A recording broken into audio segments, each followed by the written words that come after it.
This is where the fun begins.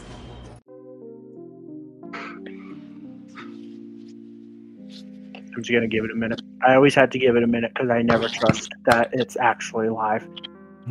Okay, I think we're live now. So, hello everybody. Welcome to another episode of BNC. Man, it's been a whole year since we've done BNC. Oh, brother, this guy stinks!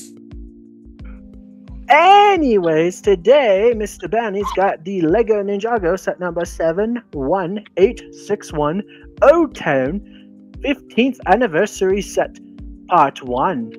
Yeah, we're doing BNC on a Friday. Hello, everybody. Today we are here with, Mayo, myself, and of course, Bounty, the builder. So, say hi, Mayo. What's up?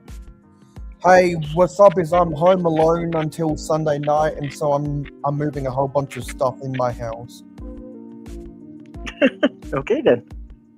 So, yeah, Old Town, part 1. Let's go. 5-hour stream. And did you say 5 hours? Yeah. All right, we got now, and of course, this is my first set of paper bags here in America, and we also have a 3 sticker sheets. So let's go. and it's in a base plate. So. Wow. And I've been dealing with paper bags for over a year now. I like paper bags. Maybe that's like a controversial opinion, but like, I'm waiting for us in America to just fully go paper. What's up, Mrs. Scott Davis? He says, "Happy New Year, buddy." Aw, Happy New I Year. don't get a Happy New Year. You know, after a year of the paper bags, I found out that I don't lose as many pieces inside of the bag anymore. Yep, and I never we've had that problem. I don't know what people mean by that. It's like, just shake it out and look in the bag before you throw it on the floor or whatever. Yeah, but I think with the paper bag, it's easier to grip it, like when you open a packet of chips, and so it's easier to clear the pieces out that way, rather than having. Thank you, Scott. I'm so dirty-minded. You said it's easier to grip it, and I started laughing. Rather than having to grip the inside seals of the old ones. I need all help. right. Because I used to accidentally throw pieces away into the plastic bags, and then I had to go and retrieve them. I don't face that problem as much anymore. I've probably done that like 3 times in my life, like missed a piece in a bag. Like, it does not happen very often.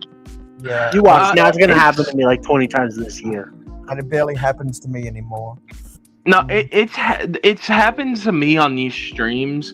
We do so many, but I think maybe 2 or 3 times, because it would just be a piece that was stuck in the corner of the bag, but you had to manually get it out.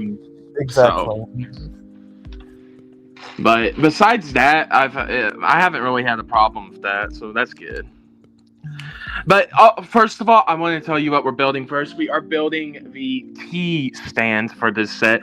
And of course, this bag has Wu and Mistake, which are the major tea seller and drinker of Ninjago. So we have to have the tea stand with them. Oh, wait, I didn't even build the figures. I was just starting. Okay, let's build Wu. You're so eager. You're overwhelmed. You just gotta build. I gotta go. I'm building Master Wu very quickly because I'm giving him the angry face because that's what it was. All right, and okay. So I don't know if I've asked this yet, and maybe you've already said. What happened? Why are you just full swing back into Ninjago? Oh, do you want me to explain my Ninjago Renaissance while I explain why? But okay, so the reason why I'm back to Ninjago, and listen, the set is up there with oh my god, my camera. The set's up there with all the other ones. Oh, there's my I'm rebuilding the Death Star, but Up there is the sets I got, but it's I saw the Dragonstone Shrine, which was also made by the same designer as the Old Town. And I was like, that set's awesome. It's an awesome display set. And then I got yeah, a lot. But then I got into wait. Give me one I'm sorry. I'm so sorry. I need to go check something. Because I can't have this happen on stream. Okay, I'll entertain the peoples while you go do whatever it is you need to do. And Mayo's here. No. It's just I think my phone cord. I think my phone cord unplugged or the extension cord's off. I need to go check real quick. Yeah, better figure that out. So. Yeah. But yeah, I was just curious because I was like, dang, why is he back full swing into Ninjago? I figured maybe it was because Star Wars sucked in 2025. You were like, you know what, bump this crap. But I'm a glutton for punishment, and I'm gonna be a Star Wars fan in 2026 too. Let's go. Yeah, which is why you're gonna spend $10,000 on all the sets. Yep. Hey, I didn't buy the BB-8 at full price. Yeah. I do want it, but I'm not at full price. No way, Jose. Yeah, because the older BB-8 is better. Real quick before we continue talking, did you figure out what you need? Do you want me to zoom you back in? Wait, what? Did you get whatever you needed to do? Your cord or whatever? Oh, yeah. It wasn't the extension cord was off, so it wasn't charging my devices. So I had to make. Yeah. I don't want to have a camera die on you for a 5-hour stream. Yeah, so I didn't want it. 6 minutes in. Anyways, what were you saying, Mayo? Sorry for cutting you off. Yeah, I was saying that the older buildable BB-8 is better. I like both, and I hate both. There's things I like about both. I personally think the new one looks better, but the price is just so dumb. No. Okay, so if you okay, we can have. This is my first ever Star Wars debate. Here we go. So if you think that the new BB-8 looks better, can you explain to me what's up with those gaps and it not being perfectly round? Well, there's this beautiful, horrible, awful, terrible, bad thing called shrinkflation, and that's what LEGO's doing to us. And so I think that's why. I just think it looks better without all the billion studs, and all those pieces are printed, which is just so nice. But so would you you would sacrifice? So you would sacrifice? No, sorry. So you would prefer there to be really ugly, kind of off-putting looking gaps in the build for it to not to have the studs on it. I don't think it has really big gaps and is ugly. It does. I'm not sure really I've focused on it. It doesn't have bad gaps. And the other thing is too is people don't really think about this. The original one did too. There were times where you could see some things or just with how the studs were placed.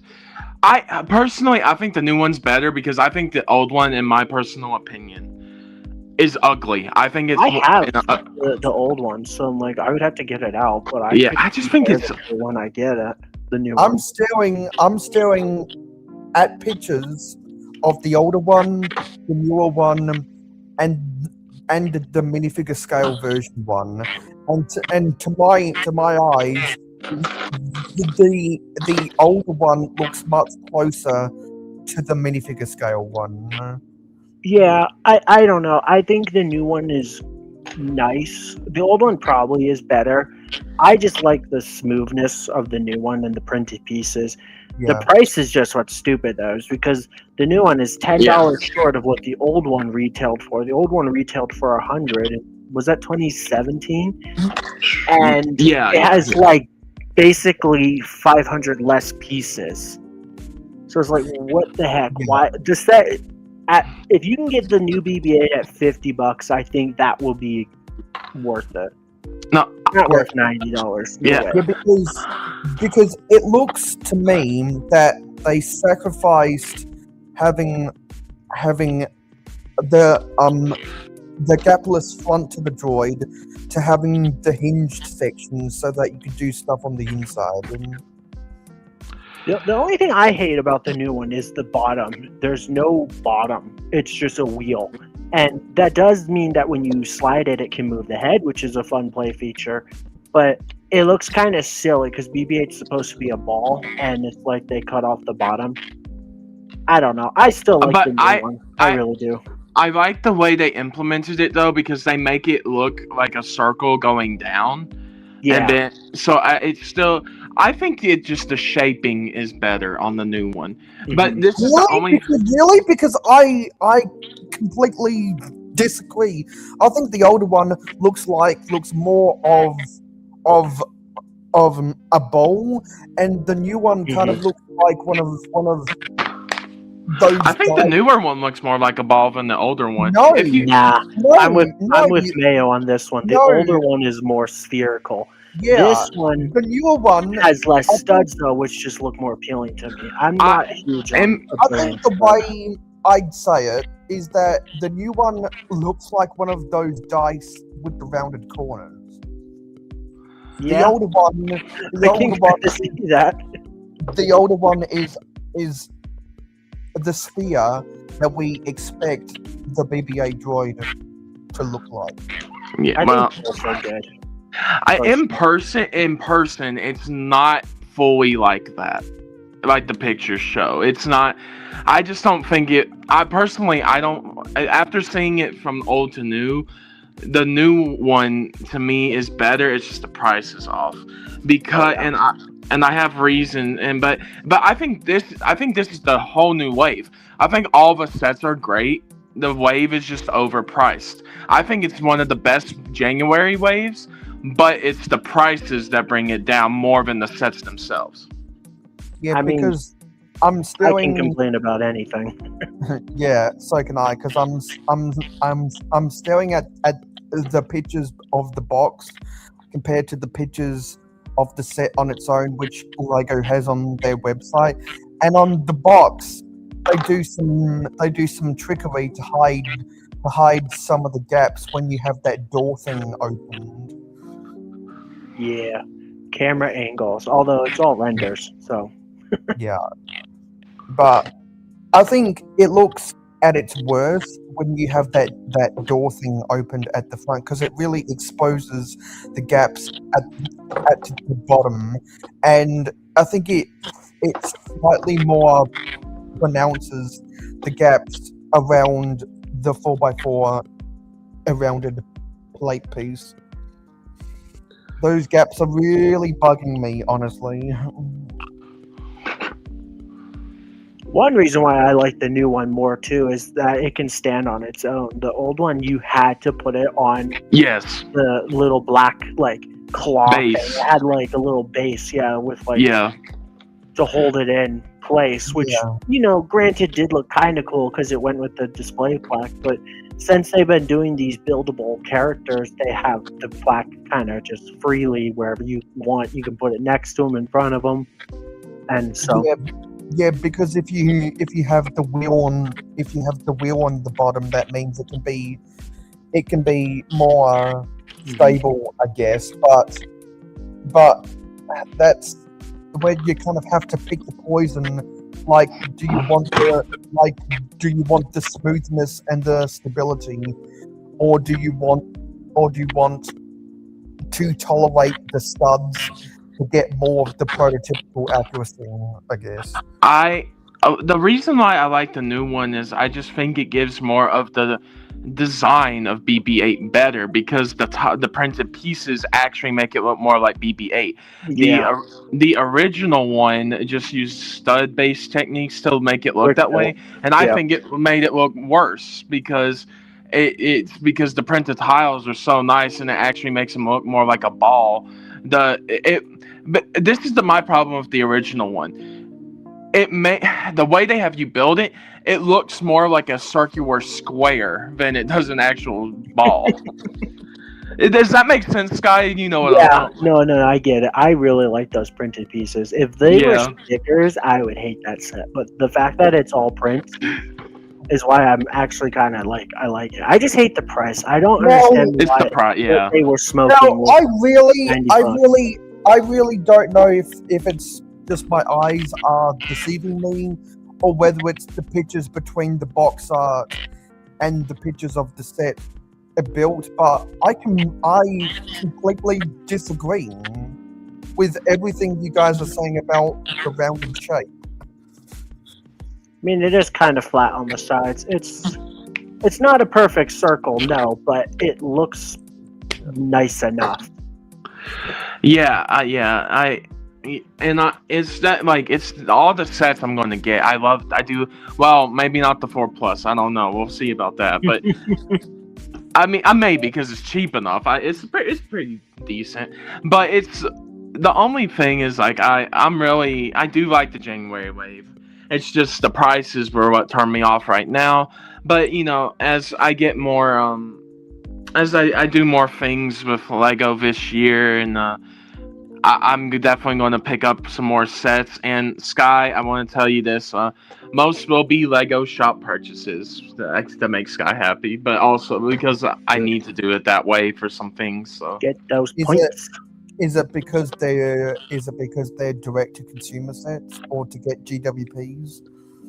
direct to consumer mainly, but also when there is a good GWP, I'm going to hit that as well. Yes. So you're going to hold off buying them to get May the 4th be with you GWPs? Well, yeah, well, stuff like that too.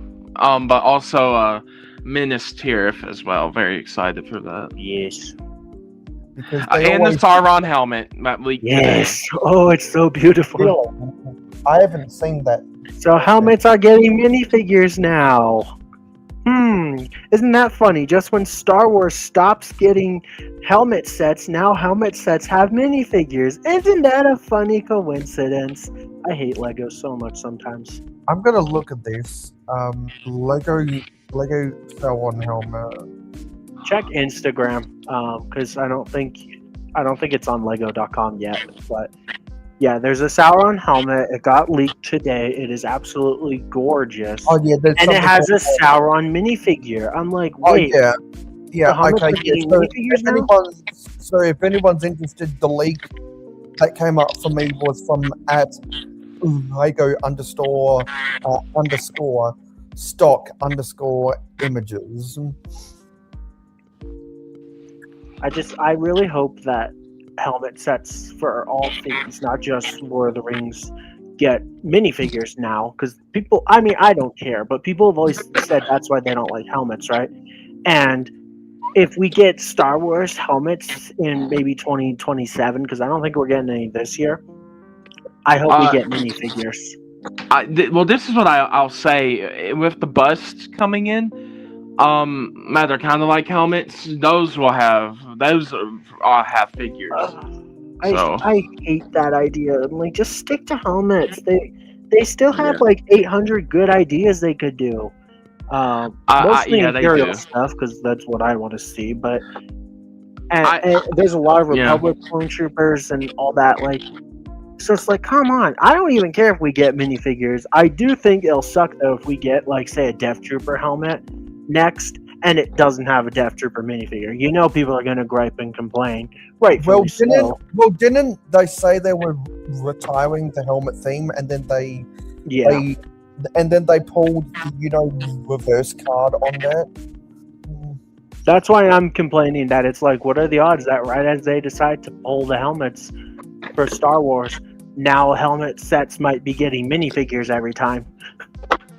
But minifigures for different themes. So it wasn't that they were retiring the set concept.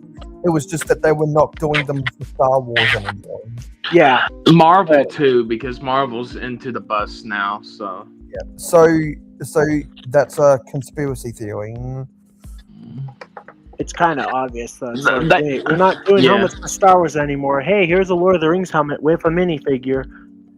So, do you think if Lego ends up making a helmet, well, when they do the Formula One helmets, do you think they'll include minifigures for the drivers, like what they included Sauron Maybe, that Sauron helmet?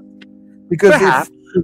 if they do, that would validate your conspiracy theory. What's gonna really suck though is if we get helmets again and they don't have minifigures. For the Star Wars thing. But you know, Star Wars, Lego Star Wars will come out and say something like, "Well, we gotta stay consistent, cause consistency is blah blah blah blah blah. Only the best is good enough." So they'll be like, "That's why we didn't give Star Wars minifigures with their helmets, because none of the other ones ever had minifigures." That's then, probably what's gonna happen. And then one of the Lego executives will try to pass blame on the licensing when Yeah.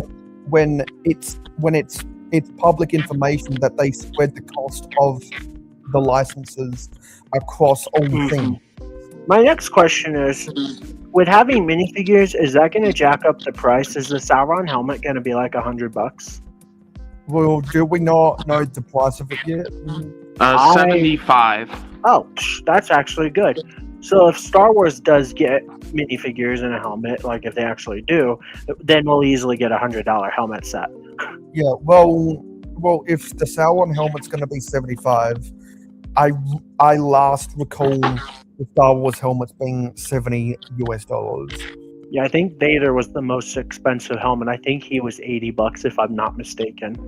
Vader was 80, yeah. But all the And- rest were 70 or less. I think the Scout Trooper was 50 or 60.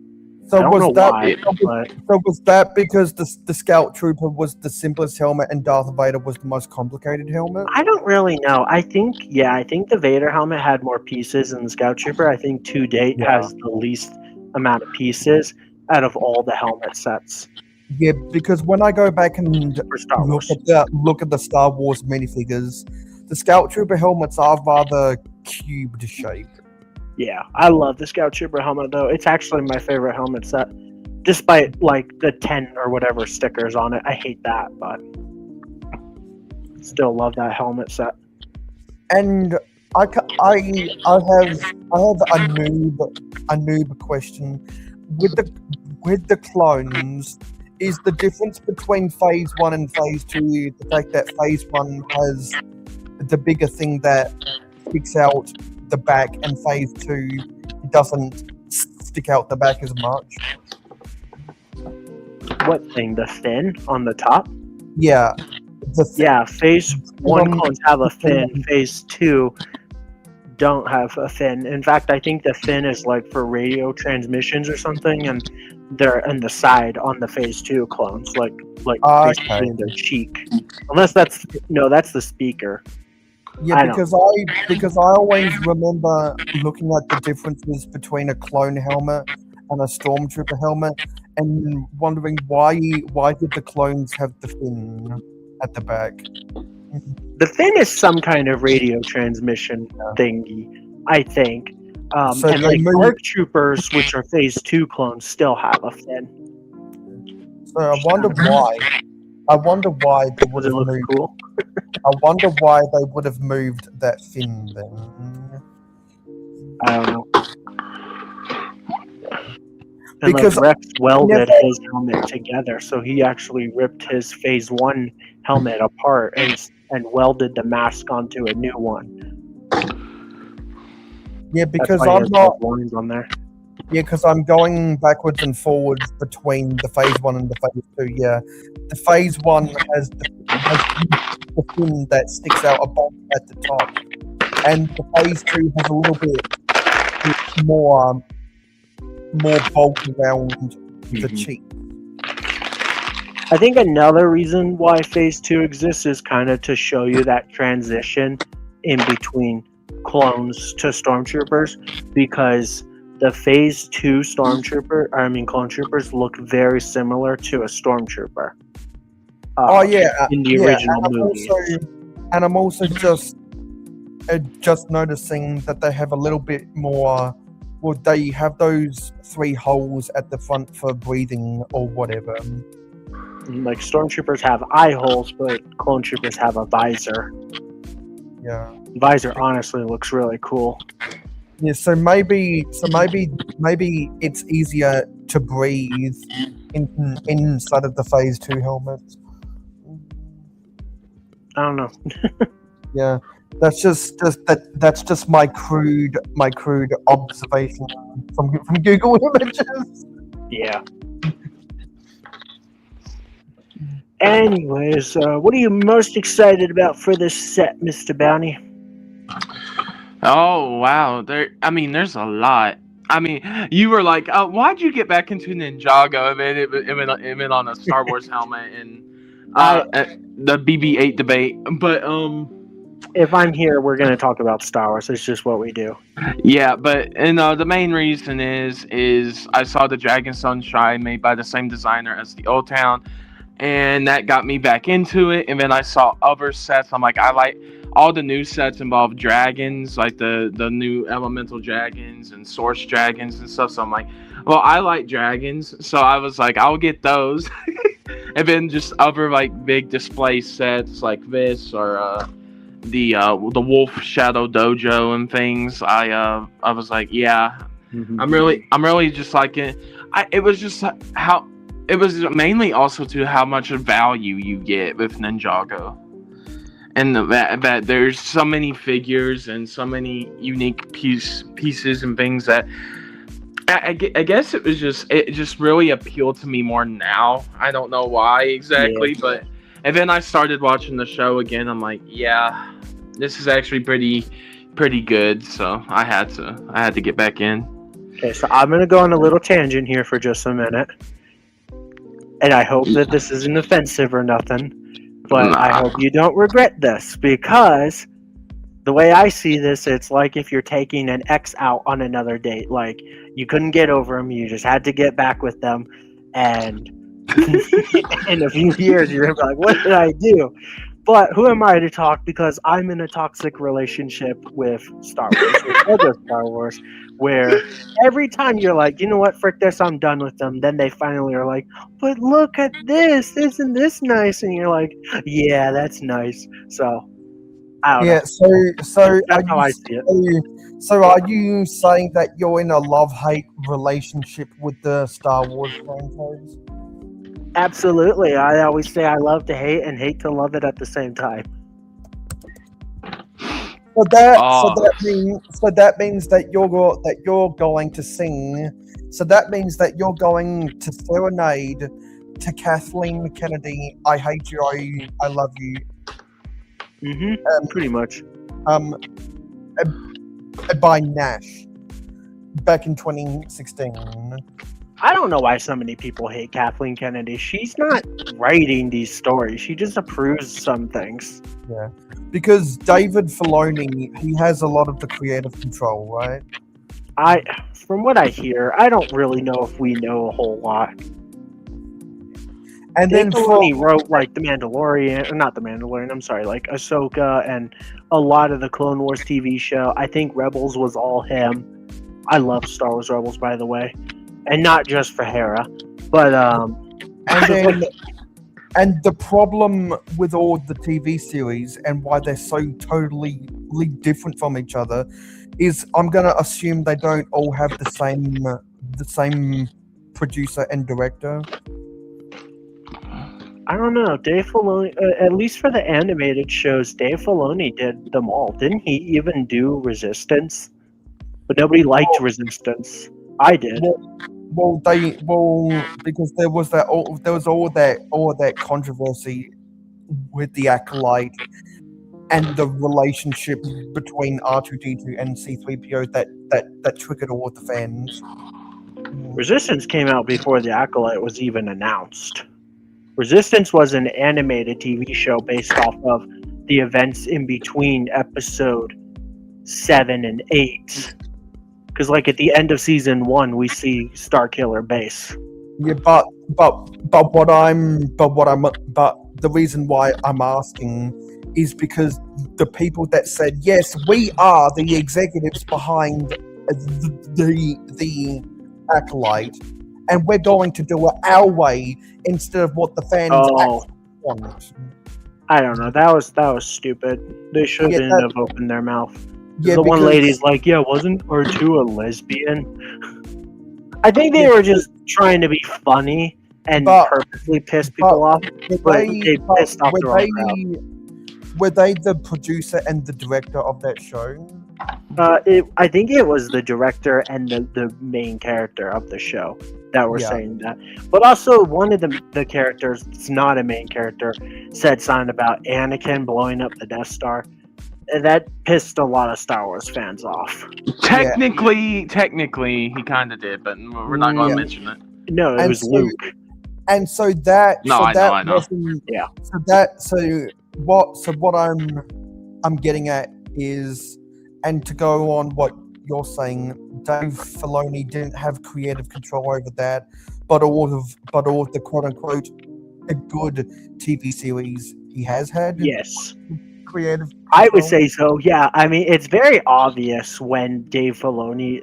I know a lot of people still hate him because he always has to add wolves and Ahsoka and everything. But it's like, it's always obvious when Dave Filoni made something versus when somebody didn't, you know? So And that's why, like, Kenobi sucked too. yeah. So there's a clear difference in writing Yeah. and direction between Dave Filoni's work and everyone else's work, because the And reason John why, Favreau. because like the reason why the Star Wars sequel trilogy failed is because the directing wasn't consistent. They didn't have a plan. Ryan Johnson doesn't know Mhm. what a trilogy is. A trilogy isn't three different stories. It's one story cut up into three parts. He failed. Exactly. He must have failed film school.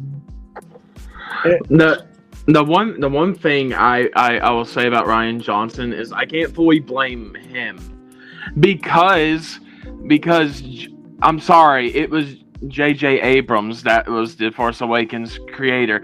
He should have left more of an outline for Ryan. I be like, disagree. Episode 7 set up a lot. And it was like, all right, let's bridge the gaps now. Who's Snoke? Where did the First Order come from? Blah, blah, blah, blah, blah. And But He's instead, right. Ryan Johnson did nothing with that. And He's so, dead. well, it's not just Ryan's fault because behind the scenes, I mean, this was proven. I just blame Disney. Well, it was Disney too, but it was also a lot of the big decisions that people criticize, especially Leia, Mary Poppins. That was Mary Kathleen Poppins, Kennedy. That was You Kathleen. You mean Mary Sue? Because people Yep. were complaining. How does Rey know how to fix the Millennium Falcon better than Han Solo? That was so dumb. Yep. Why would they write? Because They girl got power. Yay. Why would they write that? Oh wait. Oh yes, of course, because it's a Disney character. Because the Force is female. And That's because what their Ryan shirt said. And because Ryan Johnson had to subvert expectations, we can't have destroyed the things we hate. We need to save the things we love as everything falls apart. Great So writing stupid. there. I don't know. Writing not. I hate those movies. I don't care if different people want to make different parts of Star Wars. That's the beauty of Star Wars, all the different timelines and everything. Like, And we're not- getting a new and not movie to next mention- year. With, and not to I don't even mention know that who's directing it. Not to mention that Captain Phasma was a total waste of a character. And all these characters that they set up and they do nothing with. Yep. That was like 90% of the sequel trilogy is like wasted potential of good characters. Like, Yeah, They were because pretty much because all they- good characters, just all in bad movies.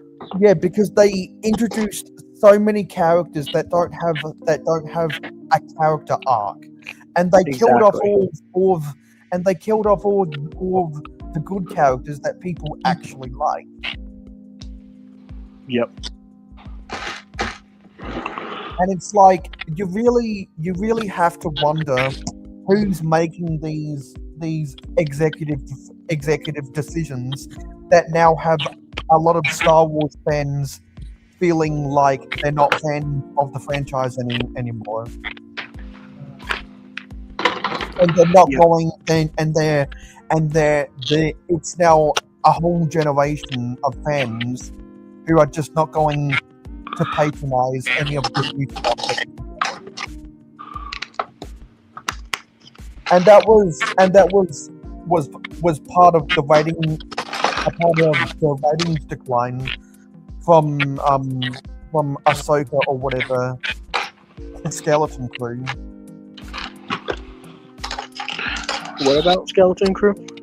Is that the ratings for that were bad, not because it's a bad show, which is actually good according to fans, but a whole generation said, I'm not going to keep up with anything anymore. Yeah. After The Acolyte kind of kicked Yeah. everybody's expectations into the ground, people were like, screw this, I'm done. And that's what sucks, is because The Acolyte Skeleton Crew is actually really good, and a lot of people slept on it. They still have. In fact, if I remember correctly, not a lot of people cared about Andor at first either. And now Andor is like the top Star Wars show, including season 2. And Andor is getting more seasons because people actually like it. Well, it's done now. It's only getting 2 seasons. But do you think there's a chance it gets a third season? No, because Rogue One, it would be season 3, Okay. the movie that came out first. Yeah, it ends right where Unless Rogue One they do something with his kid, which I remember some people were theorizing that the kid is Poe Dameron. I'm like, that's a fun theory, but that's stupid. There's no way it's Poe. Well, I'll just be honest. The only reason why I've been thinking about all of the bad decisions that Disney has made with Star Wars is because it's now 2026, and we were supposed to get the start of a 4th trilogy last year. That never happened. Hey, in this case, I'm like, let it age like fine wine. The longer it takes, the better it might be. So I'm like, if it takes another 5 years to get a new trilogy of episodes, maybe they'll actually be good. We are getting the Mando movie this year. We're getting a couple cool shows this year, and we're getting Starfighter next year. So I'm like, maybe it's finally a good time to be a Star Wars fan again. We'll see. So where will that Mandalorian movie fit within the timeline? Would they After say, season 3. no, I'm talking about in the context of the cinematic universe. Which of the movies is it going to be?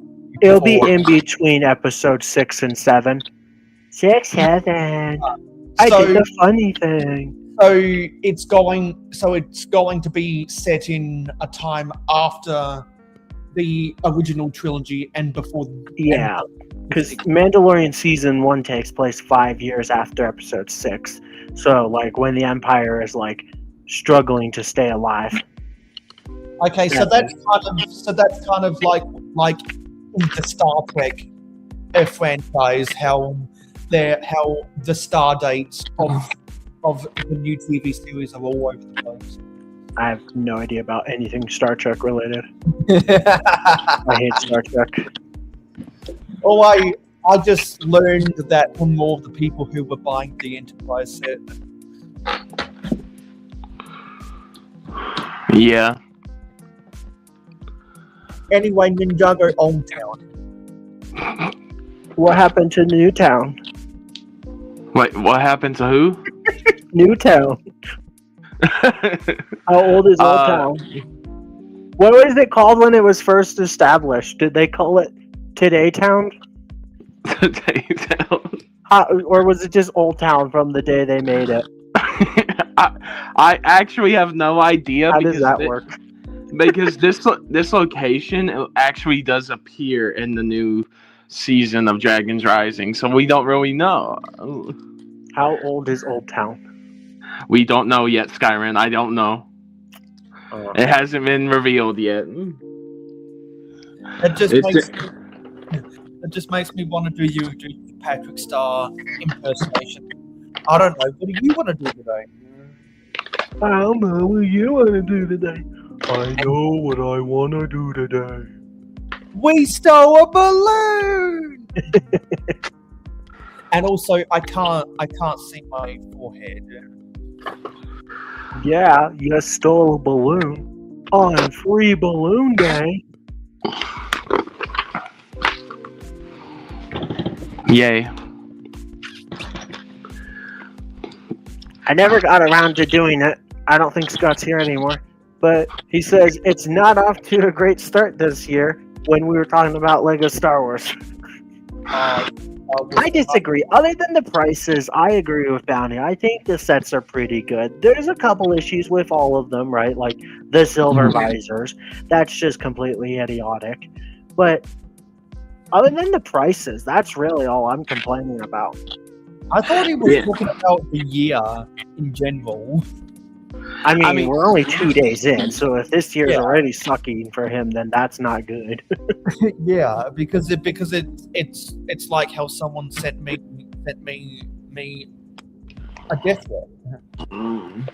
I mean, I joke with you guys, but there's no March wave to me because I'm not getting the Smart Brick set. So I said, can't wait for the May wave. Can't believe they're skipping March this year.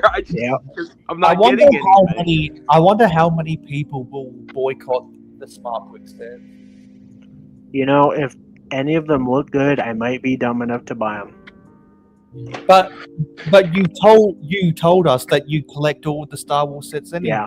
Well, at some point in time, I'm definitely going to get them. Just like I'm going to get the Shock Trooper mech at some point, even though I hate it. Yeah. Like I got all the other mechs. But because you're gonna get all of the mechs, you're gonna get all of the keychains, you're gonna get the $1,000 deaths. No, I don't buy the keychains unless it's a gift with purchase. But I thought you wanted to. I thought everything. I don't usually get the October UCS sets. Like I didn't get the Sail Barge now 2 years ago. I didn't get the Death Star last year, and I'm not going to. I do get like the the May UCS sets, and this year Forza Habit. Last year, it's crazy to think now that was last year. It was only 3 days ago, but we had 3 UCS sets, and I got 2 of them. Normally, I only get 1 UCS set because we only get 2 a year. So you would get a keychain if it was a GW. Well, I did, yeah, because I got the Jango Fett Slave 1 keychain. And so is the keychain some Lego to go with your Lego, unlike the patch or a coin? It's crap, and I haven't even taken it out of the box. I might sell it someday if it's worth anything. Just like you're going to sell your patches and coins? Thankfully, I don't have any of those patches, but if I did, I would have used them as toilet paper and then probably clogged my toilet. Wow. Those things are absolute awfully. Is awfully a word? They're absolutely awful and don't deserve to exist. So has there not been a time when they had a set and one of those patches or coins available at the same time? I think the patches were only with the Venator. I don't remember patches. And I didn't get the Venator, even though I love it. I didn't get it. But now I'm finally getting a small one, which I'll be able to display, and it looks so beautiful. That's what I'm thinking. I might just skip the UCS Venator and just buy the Ularen online. It's not like the minifigures are good. So I mean, the Ularen's okay, I guess. Yeah, it's just for me because you know I like to get fisted by Lego. I guess. No, I'm joking. But I do every day. But I'm planning to get the Death Slice at some point, but not right now. No. maybe you should. Maybe you might be one of those people who uses your insiders points to make. That's what I'm saving up for stuff. I'm right now. I'm saving for Rivendell with the points because Oh, that'd be good. That'd be a That's good. a better investment, and I'm a Star Wars fan. That's coming from me. That'd be a good set to use your points on. there, and then after that, I like Rivendell and Barad-dûr are my first. I have to because the Death Star doesn't retire until 27, maybe 28 if they push it back. Here's So, a crazy idea for the future of BNC. If you get Barad-dûr, you got to get the Sauron helmet, and then you can do either the Sauron helmet or the Barad-dûr, like back to back. That would be so cool. Yeah, That's yeah. an idea. It's just Rivendell's right now a priority because it retires this year. That's the main reason. Doesn't Barad-dûr retire this year too, or is that like I next think year? I think Barad-dûr is next year. Okay, so then maybe Yeah. next year. I don't know, but you'll probably get the helmet right away because that's only $75. Yeah, Well, yeah. I hope that they keep the Rivendell on shelves for a while because that's arguably the greatest set of all time. It's really good. It's the best Yeah, icon I mean, set ever. after like if you consider this year, at the end of this year, it would have had if it does retire this year and it does not get extended, it would be a 3-year life cycle for Rivendell. So, And 3 years should be the standard for how long a set is on shelves for. How long has the Millennium Falcon been available? If it sells for less than expectations, it should be out after 2 years. If it sells more than expectations, keep it on shelves for as long as possible. Has the UCS Falcon been out for 9 years? Or the did that Falcon retire? 20, yeah, about 9 It years. were in Yeah, 2017, right? Yeah, so that's yeah. Wait, years ago. it's 9. Yeah, 9 years Oh, because. that's 9 years ago now. Wow. Do what? Because 2016 to now is 10, so yeah, it's been out for 9 years. The Falcon. Goodness gracious. And it's still on shelves, right? Like, it's not retired? Nope, it's still on shelves. But then they retired the beautiful AT-AT after just 3 years. I know that one like felt like it was was a gone in a crime. flash. Like, yeah, But I got it. I got 4x points on it. Maybe they didn't sell well as what they thought it would. Yeah. Or it's just too much of a pain to produce, taking up space. Or maybe I wonder how long the Death Star is going to last. I'm willing to bet it's going to be on shelves for 3 years. I know right now the retirement date's to the end of wait. Is it 27? Maybe they changed that to 28. Maybe Oh. 2. I think 2 years. So we already have a guess, because it's not confirmed by Lego, so it's technically a guess, but we already have like a guess of when it's going to retire. Yeah, I know Oh. for sure. I heard 27 somewhere. So Okay, I take back what I said then. I thought it was up in the air. I thought that we didn't have any theories. yeah. For really big themes, most of the retirement dates get put out there pretty quickly. Some don't. Like some things don't, but there's others like where it's like, yeah, we kind of have an idea. I guarantee the Death Star is going to get pushed back another like year after. I don't think they're just gonna, because now it's basically just a year till retirement. So like next year, I think it will get to like at least 28 for the Death Star, but we'll see. Because like you would think $1,000 set, they'd want to keep that on shelves for the next 10 years, but like the Falcon, but nobody wants it. I say nobody wants it. I think people are buying it. Yeah. Interesting. They actually brought back the ugly Imperial TIE Fighter and Hanger Rack GWP about a week or two ago, and there was double points on it. So I'm like, that would have actually been a better time to buy it than on launch day back in October, because then you got double points and the ugly Imperial TIE Fighter. but I still didn't get it. I kind of thought about it for a second. I was like, if I'm gonna get it, now the time, and I was like, bump that. I'm not getting that crap. Well, normally you get $50 in points, so double points would be. Yeah. So basically, would have been $100 off, and Yeah, that's and then you crazy. still get that ugly TIE Fighter GWP that looks like the junior set. Actually, the junior set looks better. Who am I kidding? The junior set with nubs. No, not that one. Ugh. I think that this year's junior set is probably the best junior set ever, even though it's kind of cursed. It's a good price at $20. Like, you know, because normally they're really overpriced for junior sets. Although, to be fair, we don't get any minifigures, so that kind of sucks. Yeah, but $20, it's not bad for the junior set. Yeah, I'll give I it. might consider getting that at some point in time for a quick little short. Maybe if I can get it for like double points, or if there's like a good GWP and it just is like, hey, I'm only $20 short. There you go, you know. But Yeah. I'm it's putting not on my top priority list, you know. Not like the Venator or AT-AT. Those are top priority. Yeah, just. And then Lego was like, well, spend $200 and you'll get 2 GWPs instead of just that little horse. And I was like, all right, fine. So that's why I got the speeders and the battle pack. Now I've built the tea stand, the first Sprinjitzu Master statue, and the carpenter shop. So We're almost 1 hour in. You might need to pull out all 3 parts and not just a part 1 and part 2. Part 3 might be on Sunday.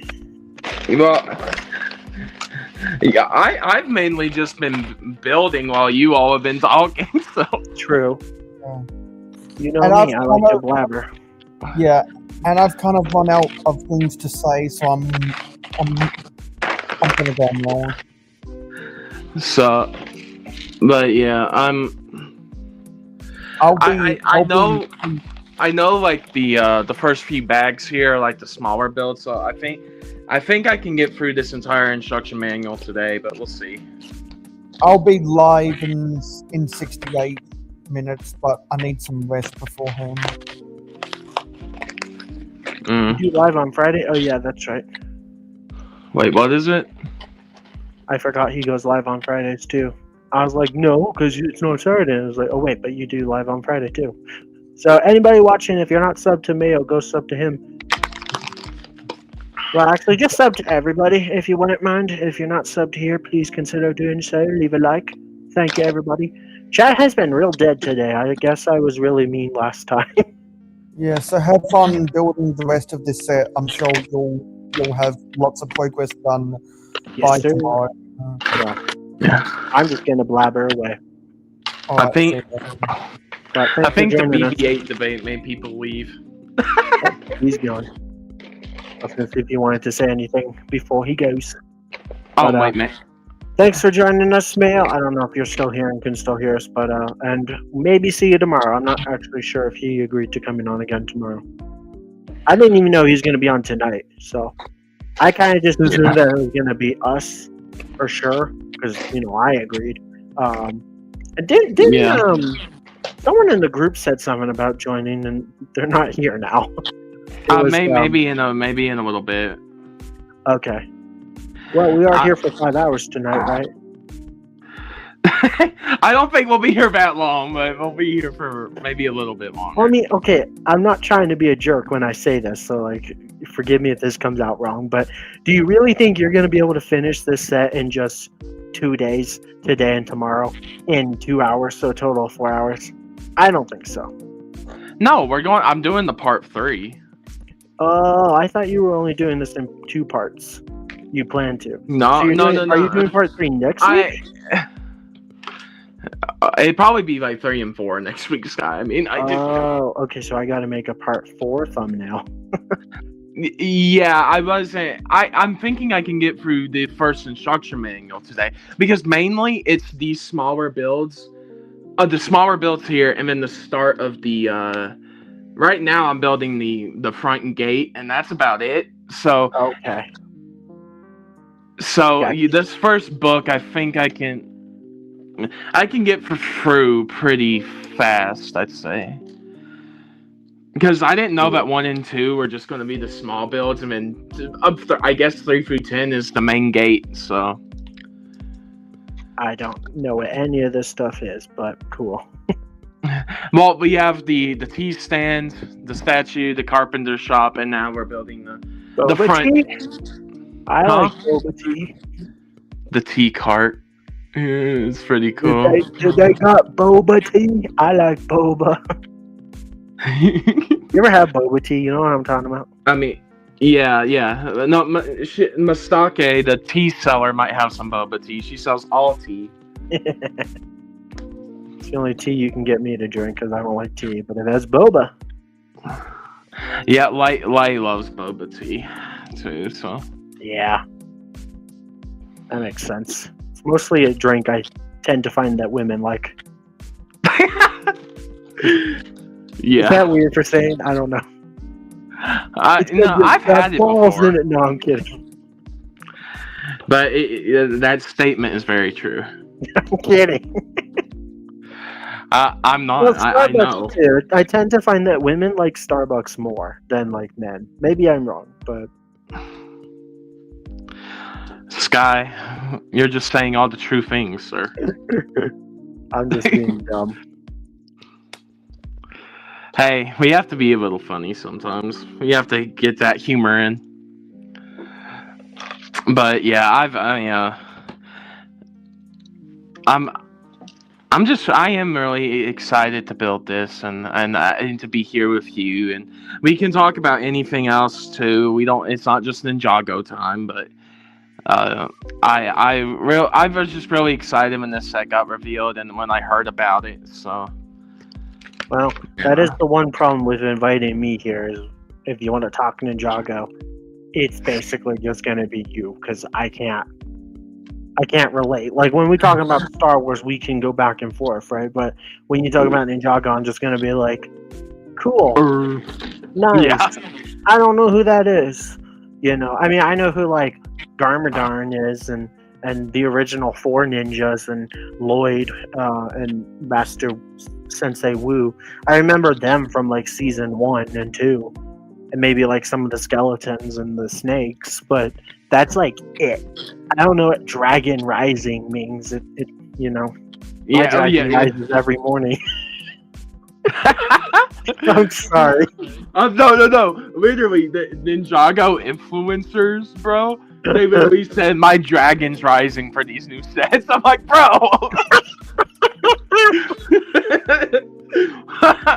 Alrighty then. No, I do really. I'm not. I mean, I gotta give a shout out, Skyran. I gotta give a shout out to someone because they got me back on my. Have you heard? You've heard of Duck Bricks, right? Yeah, I think I've seen him a couple times. The guy with that slightly big Lego collection, right? It's not too big or anything. Very big Lego collection. He buys every single set in the freaking year. Every single Lego set, not just yeah. in one theme. Yeah, like, dude's house is probably worth $1 trillion in just Lego. It's ridiculous. But yeah, I know Duck Bricks. Bro's got generational wealth, bro. Well, wasn't he an ambassador for a while too? So he was getting some stuff for free. Yeah, That's his hands had to hurt after building every single Lego set in a year. Yeah, no, bro is out of the Insiders program, so I heard. But honestly, though, he even under even under the land, he was still very honest. Like if he hated a set, he would like rail it. Like it's just like so. I gotta give the dude props. He's an actual honest Lego reviewer. Like, bro, I was watching Solid Bricks' review of the Creel house, and he said the Steve minifigure looks great, and then immediately passes by it. I'm like, bro, nah. Lego probably told him. I'm 100% convinced that the ambassador program is the facade. And Lego probably told him, hey, you don't have to talk great about this character, but don't say anything bad. So just say it's good and move on. And that's probably what he did. Yeah, it literally like sped right through it, through Steve. Lego so. jacked Steve, which sucks. Speaking of No. Steve and Stranger Things, did you watch the finale? The Stranger Things set at my store sold out. It's gone. Well, There I were figured it would. It is a pretty cool set. I'm just not going to get it. No, I think it's cool. I might get it, but the thing is that set's going to be on shelves for like another year or two. I have time to get it. The only reason why you should get it now is for that GWP, but if it's sold out, then tough tacos. But you can probably get it online still. It'll be back. It'll be back. Yeah. Because that GWP is only good for, I think, like 5 or 7 days. Probably a week. It'll be back. It'll be back. I just believe it will be back. Minifigures stuck in the GWP too. Well, okay, maybe not suck. The Joyce minifigure looks pretty good. The Hopper is a little rough, you know. What did they do to my boy? Well, that's what I feel about Steve, you know. Yeah, literally. But did you watch the end of season 5? Yeah, I did. I did. It's not spoil anything, but you know, because in case someone's watching here hasn't seen it, but I don't know why so many people are hating on season 5. It wasn't the greatest. It might have lost some of its charm, but it was still good, and I'm glad they finally wrapped everything up, you know? Yeah, I know what you mean. But I won't talk about it because I don't want to spoil anything for anyone, even though, not to be a jerk, but I feel like at this rate it would be your fault if you hadn't seen it, you know? Yeah, the crazy thing is the UCS Falcon was around the same time as Stranger Things ending, so there you go. Oh my gosh. Yeah, Stranger Things came out 9 years ago, right? Yeah. Was it 10? Because I think it was 2016. But it wrapped up, you know, technically last year, even though that was only 2 days ago. Yeah. I enjoyed it. I thought it was incredibly stupid the way they released 4 episodes on Thanksgiving, 3 on Christmas, and then the last episode on New Year's Day. They should have just done week after week after week or the whole season in one go. But it was fun watching them on those major holidays, you know. Yeah. Yeah. No, I think besides like, I mean, Jonathan's not the worst in the set, but I think that him and Steve are the worst ones.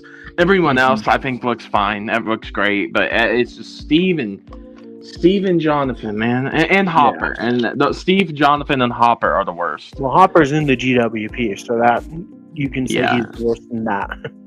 Yeah. I just, for the GWP, Hopper's the worst.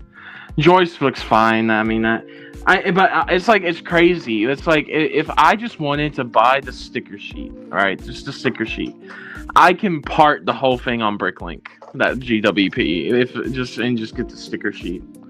So, well, I don't know. I don't think you can part the minifigures unless you buy them.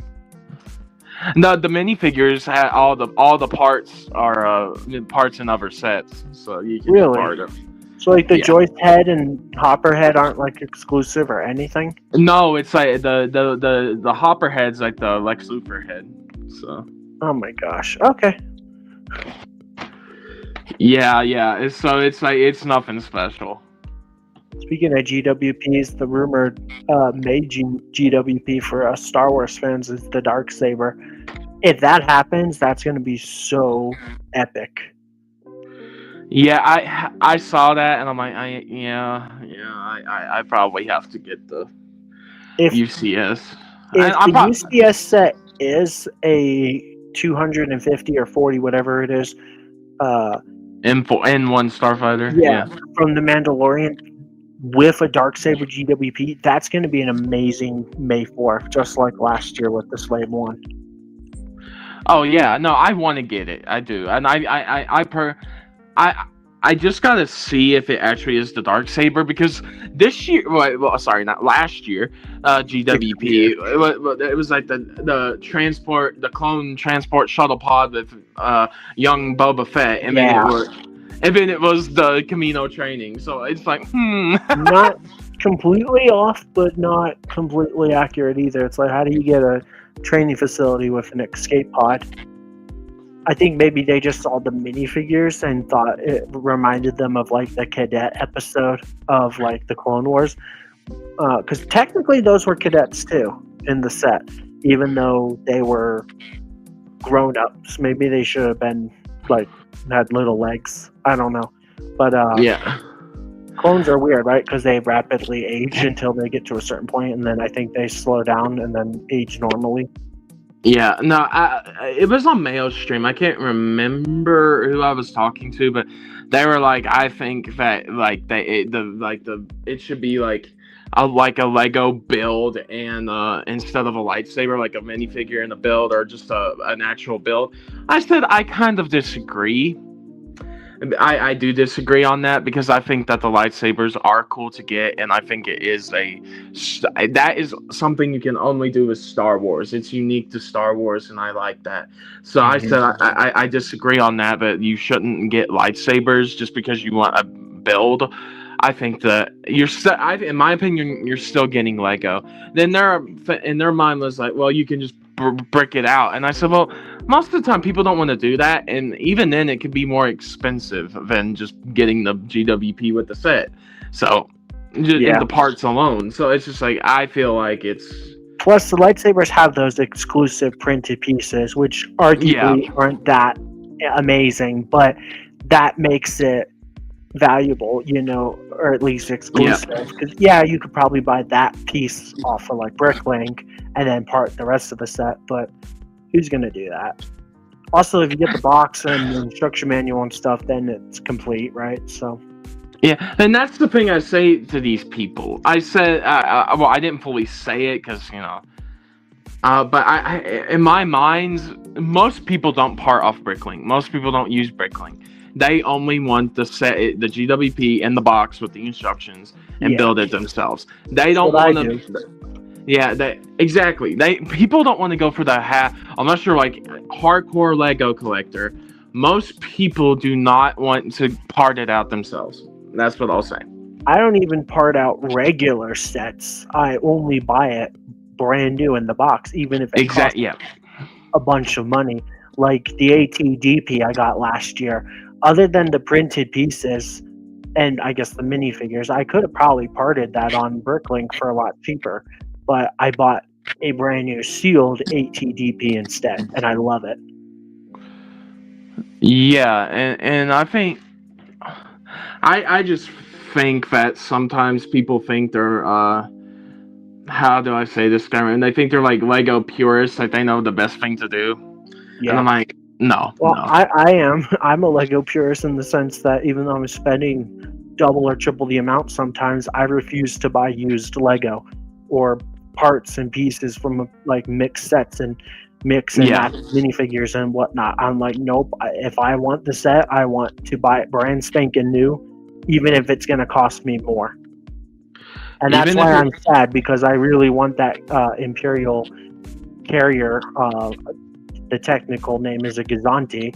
I really want it. It's one of the Star Wars Rebels sets, but it's like $400 on eBay. Brand new in the box. So that's why I want Lego to make a new Gazanti.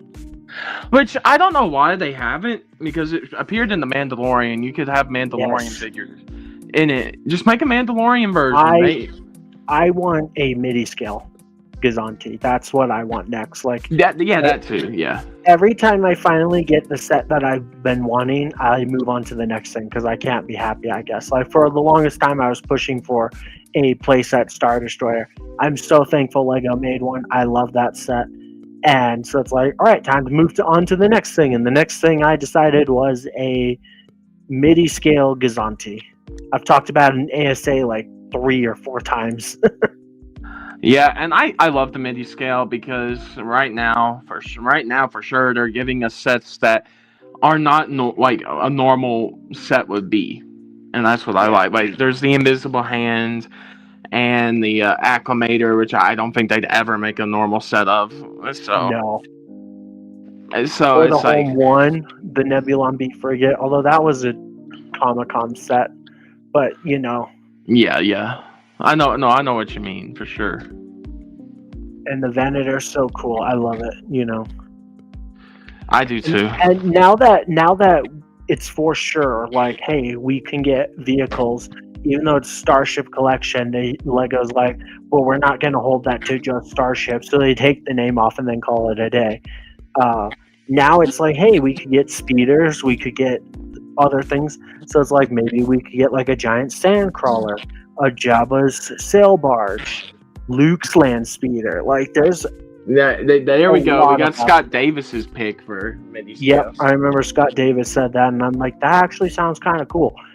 Because I like the UCS Luke's land speeder. Like it's actually a really good set. No, I know we all just joked about it. Like Lego always will make a land. They're making another one this year with the smart brakes. So I miss when that was the biggest drama in Star Wars. It's the land Here we speeder. go again. Another land speeder, another TIE fighter, another X-Wing. Those were good problems to have. Now it's prices are bad, sets are bad, minifigures are bad, this is bad, that's bad. And it's like, oh my gosh. I miss it. I really do. I guess I'm the positive one with the Lego Star Wars community in a way because I literally am like, I love every new set. It's just I just don't like the prices. That's the only thing. Do you like the silver visors on the new Mandos? Not really. But it's Do you agree that they're stupid? Yes, I do. But Yeah, but you're still one of us. You're just a little nicer. yeah, I mean, of course. I mean, listen. You want everything to be perfect, right? Of course. Down to the last minute detail. Yes, I want 16 times. Listen, Skyrim, I want 16 times the detail in my Lego sets. So it's like I want them to be. I want the Lego set to look good and things, but it's just. You know how Lego be sometimes. And that's why you switched to Ninjago. Yeah! Because literally. Because, hey, well, I mean, now you can actually get 10 minifigures in a set that would cost Star Wars double the amount. But look at that detail. Look at the rock work and everything. It's so nice. So how many minifigures are in this set? 23. Oh my gosh. And it was what, $300? And this is the same price as the Creo House, and the Creo House has 12 or 13 figures. Do you know how many minifigures came in the Mos Eisley Cantina? Oh my, not off the top of my head. There's a lot. That set retailed for, I believe, $350 and then went up to $400. It's retired now, but I would be willing to bet that set only had like 20 minifigs. At least like 17 to 20. Yeah. They had that Dewback though, which was pretty cool. Oh, the Dewback was great. It was amazing. I loved that set. That was my last full-length review I ever did on that set.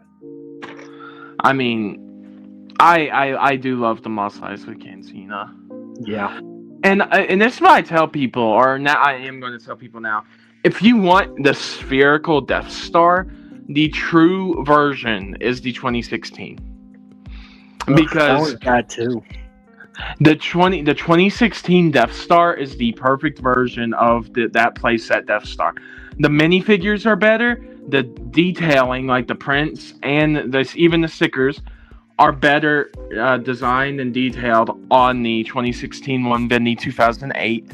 And it's just an amazing model. And I think that I know it's expensive to get. I know that.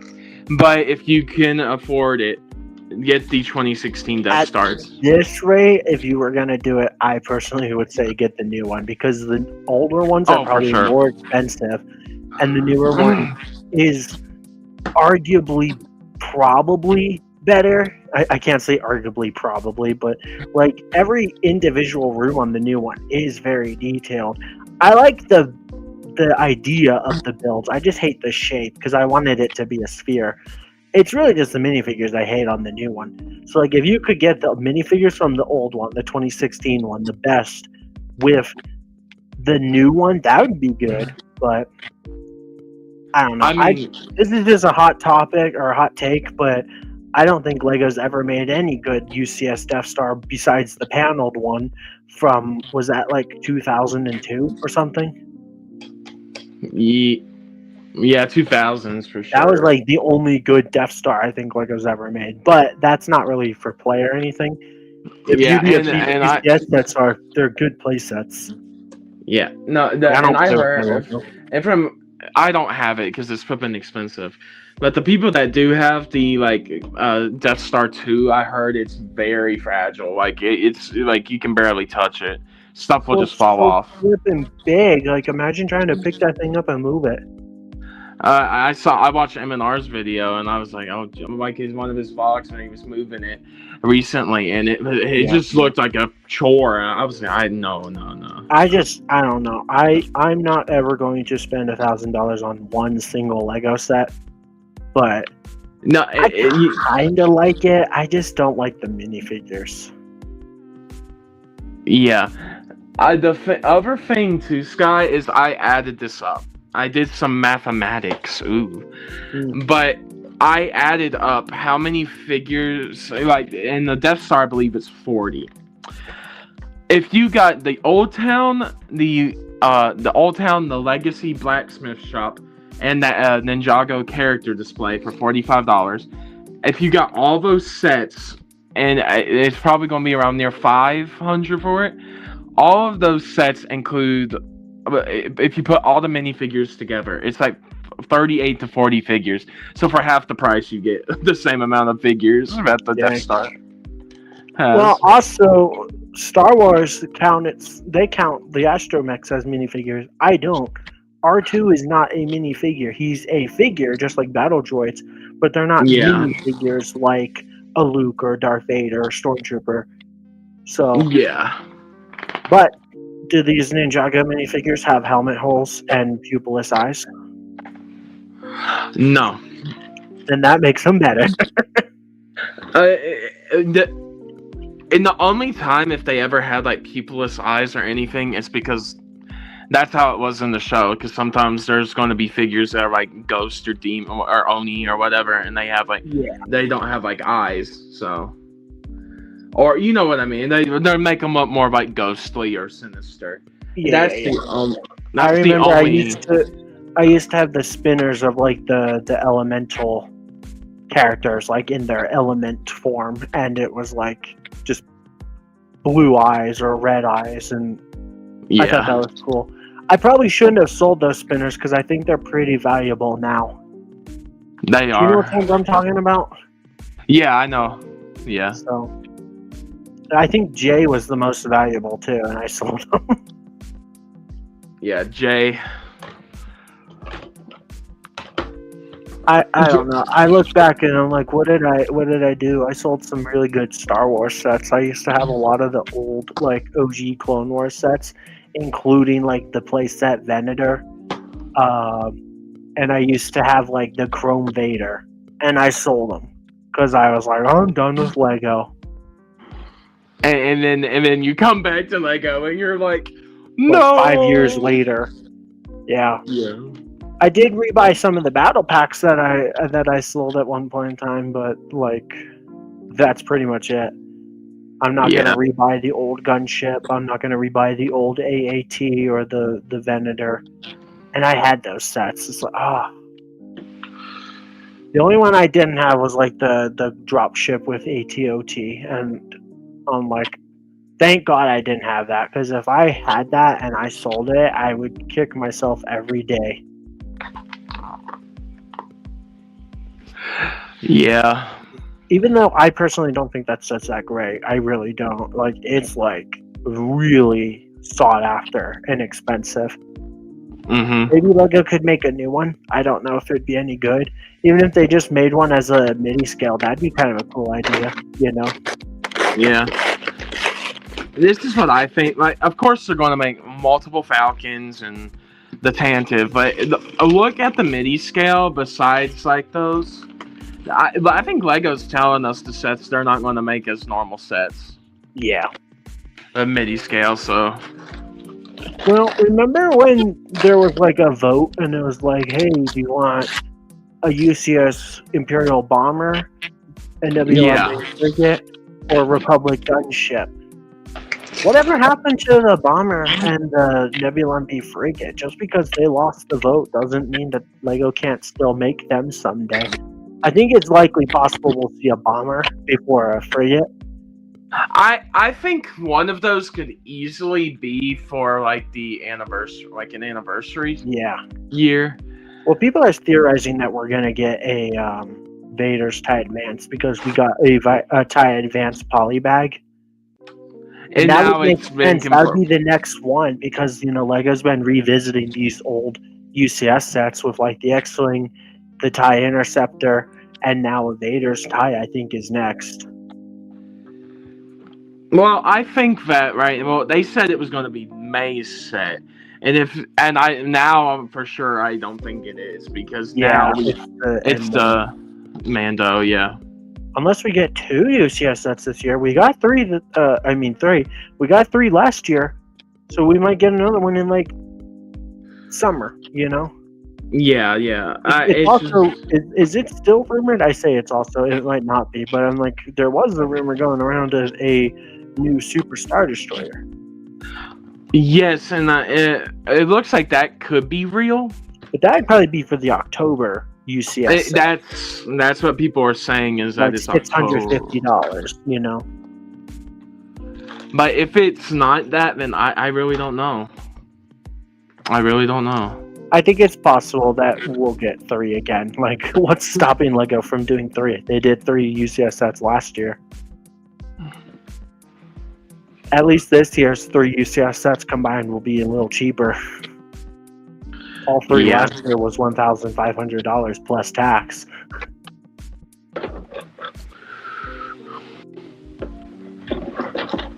With cheese, Mr. Squidward. With cheese.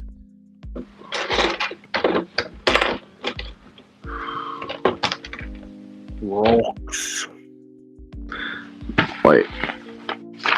Does that build rock? Boom. Chat is really quiet today. I think I pissed off chat last week or 2 weeks ago by not reading it properly and telling people I'm not giving shoutouts unless they give me $20. Whatever happened to that one guy that had those girl problems? Oh, okay. So and so's on my property again. No, I just left. I left one piece off Skyrim loops. One Piece. Hey, there's some new One Piece sets this year too, Skyrim. Yeah. Are you gonna get those too? Probably. I just don't know when they're coming out yet. So. You still haven't completed last year though with the Baratier, right? You still gotta get that big boy. Yeah. Of course, you have to bring that up. Nah, no, I'm joking. I saw it at the Lego store and I was like, Layla, this is the last set I need, and she's like, okay, can't buy it today, Nick. And I said, I know. Yeah. I need the furry CMFs, but I don't get CMFs where I live because I don't have a Lego store, and I don't know if my local Target has any because they don't tell you on their website. In fact, the website says sold out today online, so it's like, oh. I'm like, should I just buy like 25 or 30 on Amazon, scan all 12 I need, assuming I get all 12 with just like 30, and then just return the rest? Well, scanning or sell them? Well, because you can scan the box, right? Like, just imagine if like you just had like 30 of the CMFs sent to your house. You scan all 12 you need, assuming you get the 12 out of the 30 you buy, and then return. Yeah. And then you return Yeah. That's like my best option right now, and I don't think I want to do that. Skyrim, your best option is just letting me find them in store. I'll scan them all and I'll send them to you. Yeah, but then I gotta somehow pay you to ship them to me. But shipping wouldn't take too long. I don't know how that crap works. When I've shipped stuff to people, it's been there within a few days. So. And then you'll know exactly where I live. Hey, I won't spoil your address, Skyrim. I know you're not a doxer. Yes. No, I'm joking. I'm Yes. joking. But yeah, I don't know. I'm hoping that maybe if I go to like Target next week or something, I'm gonna give it some time. I'm Yeah, not. yeah. I mean, I want them now, but I'm not in a huge rush. I might even make a short or something on them as well. I mean, I better if I'm gonna spend $60 on 12 minifigures. They're so beautiful. I can't wait. This is like my now speaking favorite of- EMF series Yeah, ever. I did to build a minifigure factory. I got all the Ninjago ones Oh, cool. at the Lego store, and that was only $20 for 7 minifigures. Star Wars ever did that, it'd be like $30 for one fig, and the figures wouldn't even be like good.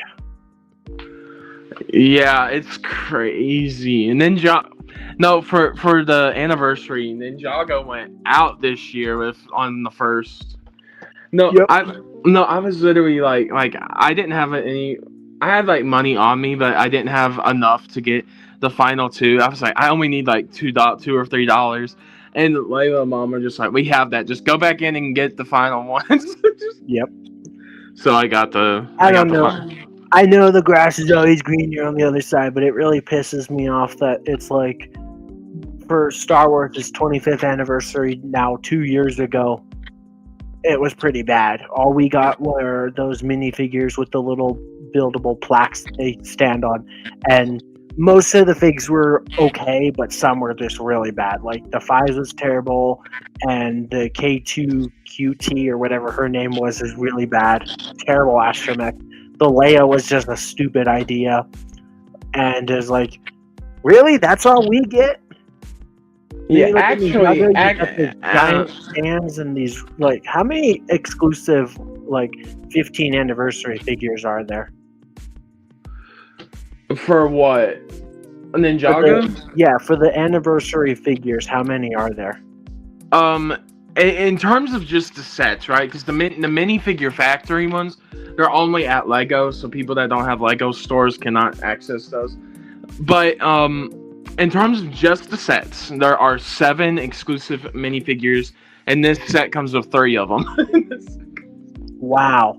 So like, imagine that if like the starter store came with like 2 or 3 exclusive minifigures, but nope, we just got the one, and there was Cal Kestis, which was a good thing. No, but this set is like if a UCS set had the 3 of the Yeah. exclusive figures, but the other 2 for this wave, in terms of the anniversary, are the Elemental Master of Earth, which is in the blacksmith shop, and the Master of Lightning, which is in the character display, and then Lloyd's Titan mech in March we'll have the next one, which is the Master of Ice, and then the Summer Wave has the final one, but of course those sets haven't been revealed yet, so we don't know the final figure. But these are, if you count the build of minifigures, that's 7 more right there. Also, I know I'm a Lego Star Wars fan, so that's all I do is complain. But didn't Lego tell us with like the gunship, essentially to piss off? Oh, you don't get minifigures with really expensive sets. How come you get like 21 or whatever it is minifigures with this set that's $300? Our gunship was $350. In terms of exclusive figure, this one has a bit of exclusive figures. But it's I think it's not all 23 because all of the Ninja come in other sets, but the only like I guess you can count Kai and Cole as like exclusive variants because they come with the hair pieces instead of their mask. But in terms of the set, Harumi, Dr. Saunders, Crux Acronics, the Agency Agent, Dr. Julian, Chuck the Carpenter. If you don't put Jay's mask on and you use his like wing glider mask, and that's an exclusive figure. I just mean that like if Star Wars were to do exclusive minifigures and be like, oh, and you can get them in anniversary or UCS sets, they would only do one, and they'd be like, well, we're not going to do multiple because we don't want you to have giant paywalls for minifigures or whatever. That's what they said with like the gunship, but now they're doing the opposite with Ninjago, where it's like you said, 3 anniversary figures in this $300 set, which is technically cheaper than the gunship, because I think the gunship retailed for $350 if I'm not mistaken.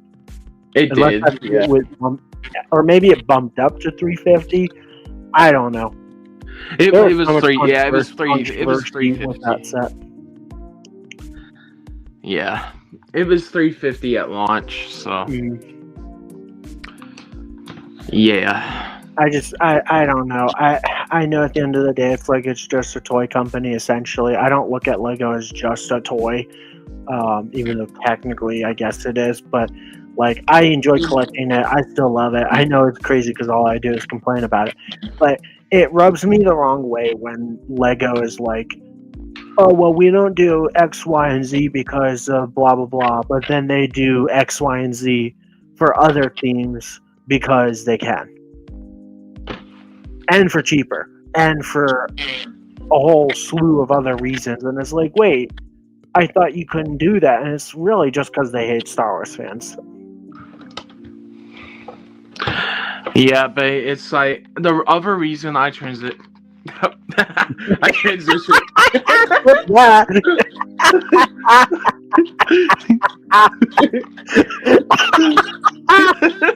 Congratulations, I guess. Did you tell your wife yet? Not like that. But Bro. Okay. Whew. But no.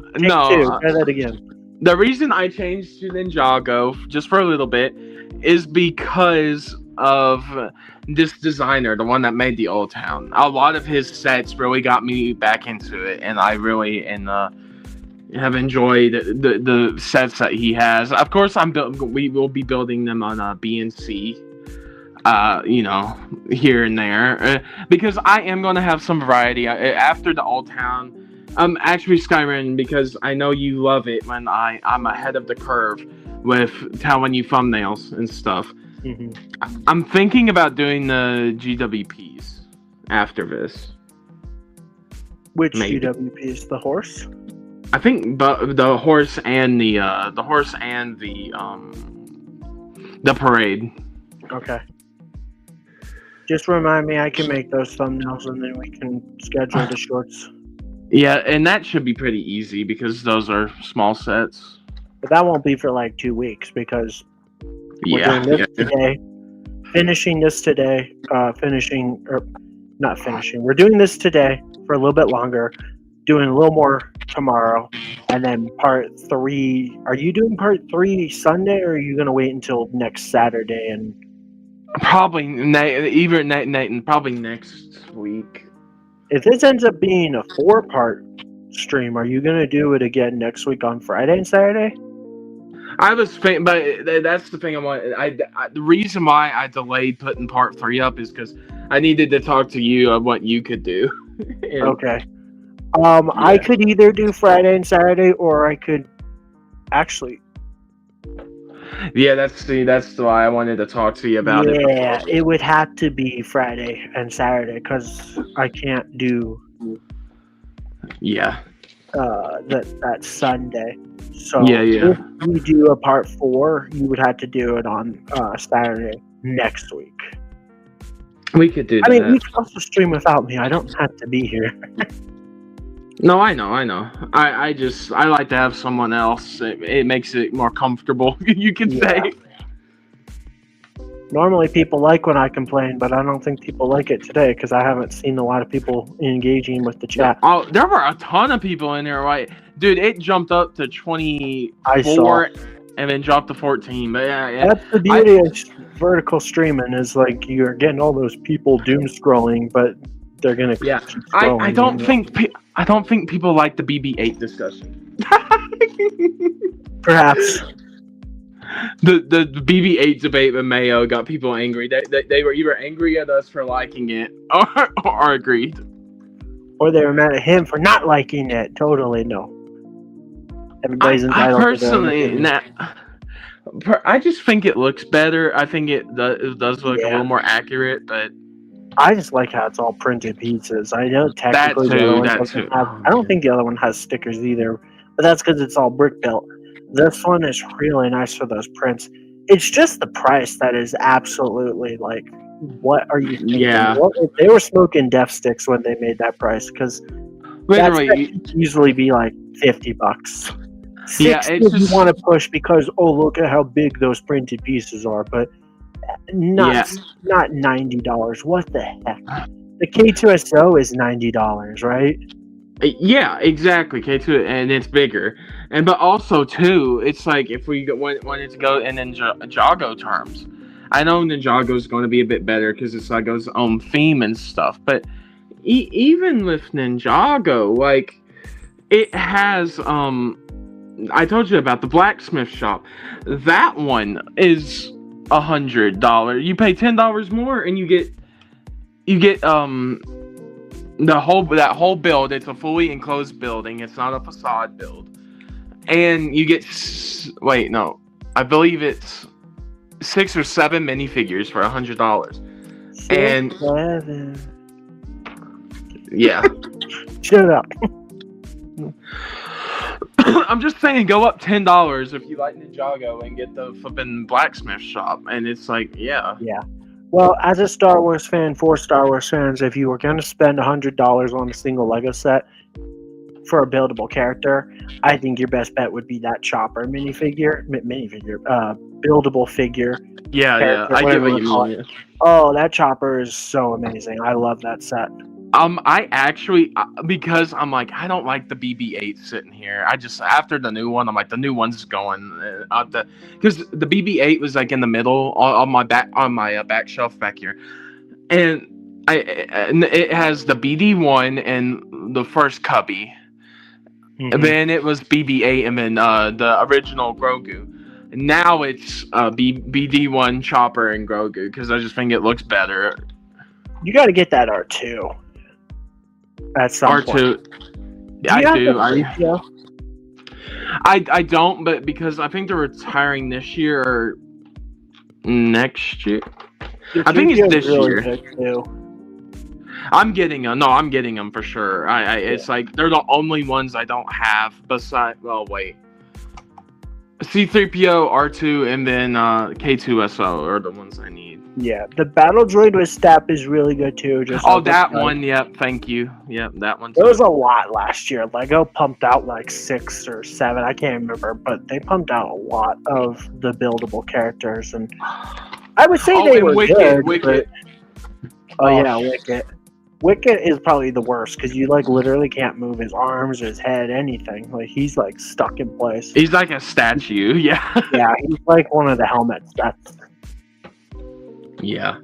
I don't mind that because you can move the arms and pose him like he's waving or cursing you off, like flipping you off or something. Cursing. I made the I remember I made the K2SO flip you guys off in the group chat. That was funny.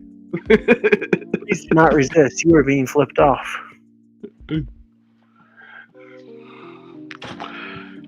Yeah. I don't know if you remember that. His middle finger up. I love the K2. I think the K2SO is great.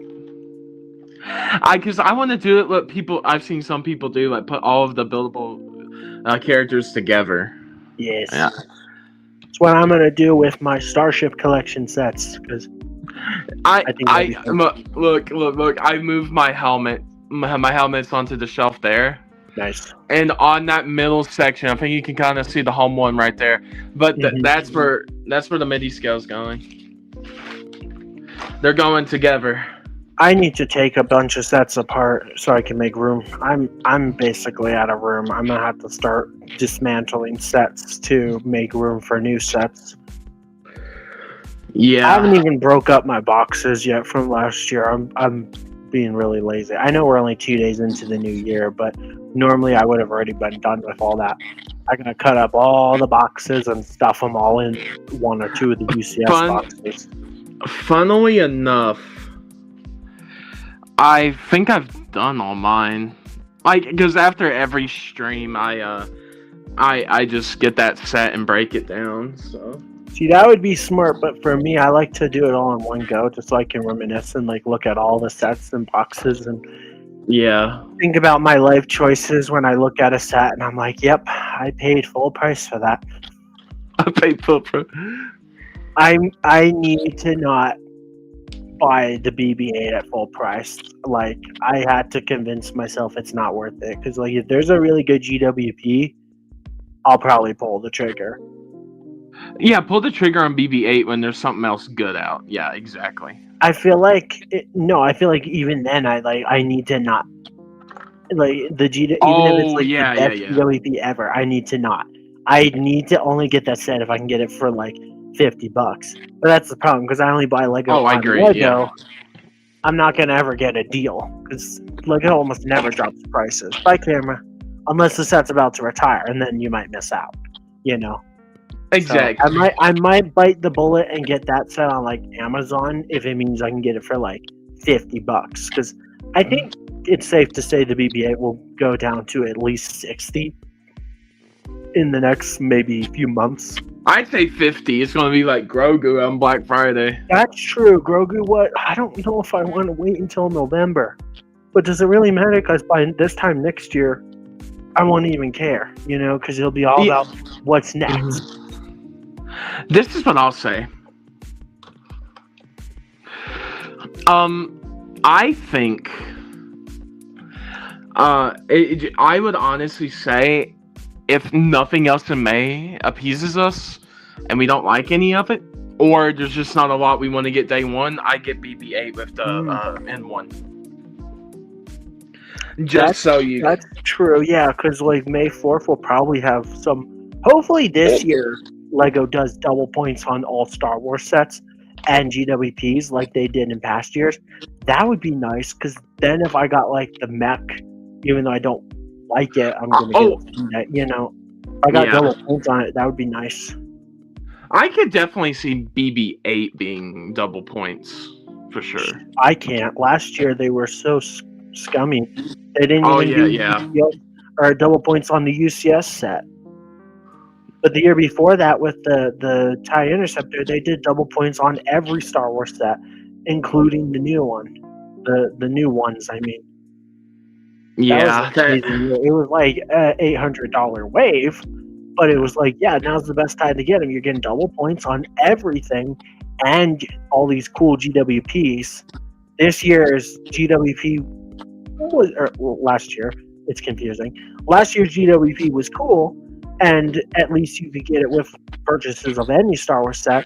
The only exclusive thing for the Slave One was a keychain, but it would have been better if they were all exclusive Star Wars related sets, you know, and double points. Yeah. No, so, I agree with you. Hello, glad you like Lego. We like Lego too. I like to complain about Lego. Or something. Yeah. Well, come on in though, and thank you for liking this Lego. I like it too. I really do. I like to complain. How about that? I'm a Lego Star Wars fan. It's what we do. We know Skyrim. But I sent you that Sauron meme. I see you. Like, you will buy the Sauron helmet, Skyrim. I'm so happy. Like, I know a lot of people are saying, "Oh well, the AT-AT and the Venator are overpriced," and they are. Even though I bought them, they are overpriced. But at least they don't have any stickers. That automatically makes me love them more. You know? Yeah. That's gonna make them so nice. Oh, I think every single Star Wars set, I've said it a few times. I said it to people in the line at LEGO. I said, I think the wave is great. It's just, I think some of the prices are too dang high. Yeah. Most reasonable are like the Grogu and maybe the Battle Pack, but, you know, the Battle Pack has the ugly silver visors. Yeah. Just... Where's my Sharpie? I'll just Sharpie it. No, just... Yeah, you shouldn't have to do Lego's job. Just saying. Yeah. Which ninja do you like? I don't care because I'm just here. I'm just a Star Wars fan. Yeah, Skyrim's the entertainment. My favorite have always been Lloyd or Kai. I'd say Lloyd, Kai, or Cole. Jay was my favorite when I was into Ninjago back in season 1 and 2. No, Jay's I like- great because he's I like like the lightning. yeah, he's the comedic relief. I loved. I know a lot of people are turning around. Like people say it's really good now, but I kind of watched it for the first time recently. Skybound, the one about Jay and Nia. That's a good season of Ninjago. And if anyone wants to watch Ninjago, I think up to season 7 is up now on Lego's YouTube channel for free. So What? Wow. Yeah. Totally Yeah. epic. So if you want to go watch some Ninjago, you can watch it on Lego's YouTube channel. But yeah, I fell out of love with Ninjago after season 3. yeah. I know you've been out of Ninjago for a while, Skyrim. I can't believe Ninjago is 15 years old. Like I know. I remember when I was a kid and season 1 was first coming out. And yeah. that would have been like what, in 2011? Bro, I mean, me and you are both like, because you're 3 years older than me, but I'm like 7. Thank you very much. but no, we watched a lot of the same stuff growing up, and we're around the same things. Yeah. But yeah, it's just like I can't believe it either. But it's 15 years old. I feel like Ninjago should be like dead by now, honestly. But I'm like, good for them that they're not, and for the fans that like it, you know. Yeah. Is this Lego's, other than like maybe City or Creator, is this Lego's longest lasting theme? Longest lasting, like newer theme, yeah. Newer, yeah, because like in between Ninjago, there was things like Chima, Monkey Kid. I'm not doing this in like the right order, but Nexto Knights. Those are all dead already, right? But like Ninjago is still kicking. I think like Monkey Kid probably had his final year last year, because I think they released like 1 or 2 sets, and then that's like it for last year's. And like Monster Fighters. Oh, man. What was that one where they had you use the app? Monster Fighters is dead, but they did bring out that haunted house, which I am thinking. I know we weren't able to do it this year, but I know they'll have it on shelves for at least a year till next. Mm-hmm. I'm going to get that and save it for Halloween. Oh yeah, that'd be fun. I want to do that for Halloween next year. Because I mean, a haunted mansion with Halloween, that's going to do views for Halloween. So. Oh yeah. If you really want to scare the people, I can just do a face reveal now. Oh, bro, don't count yourself out, Skyrim. Don't be mean. I'm sorry, that wouldn't scare them. It would scar them for life. No.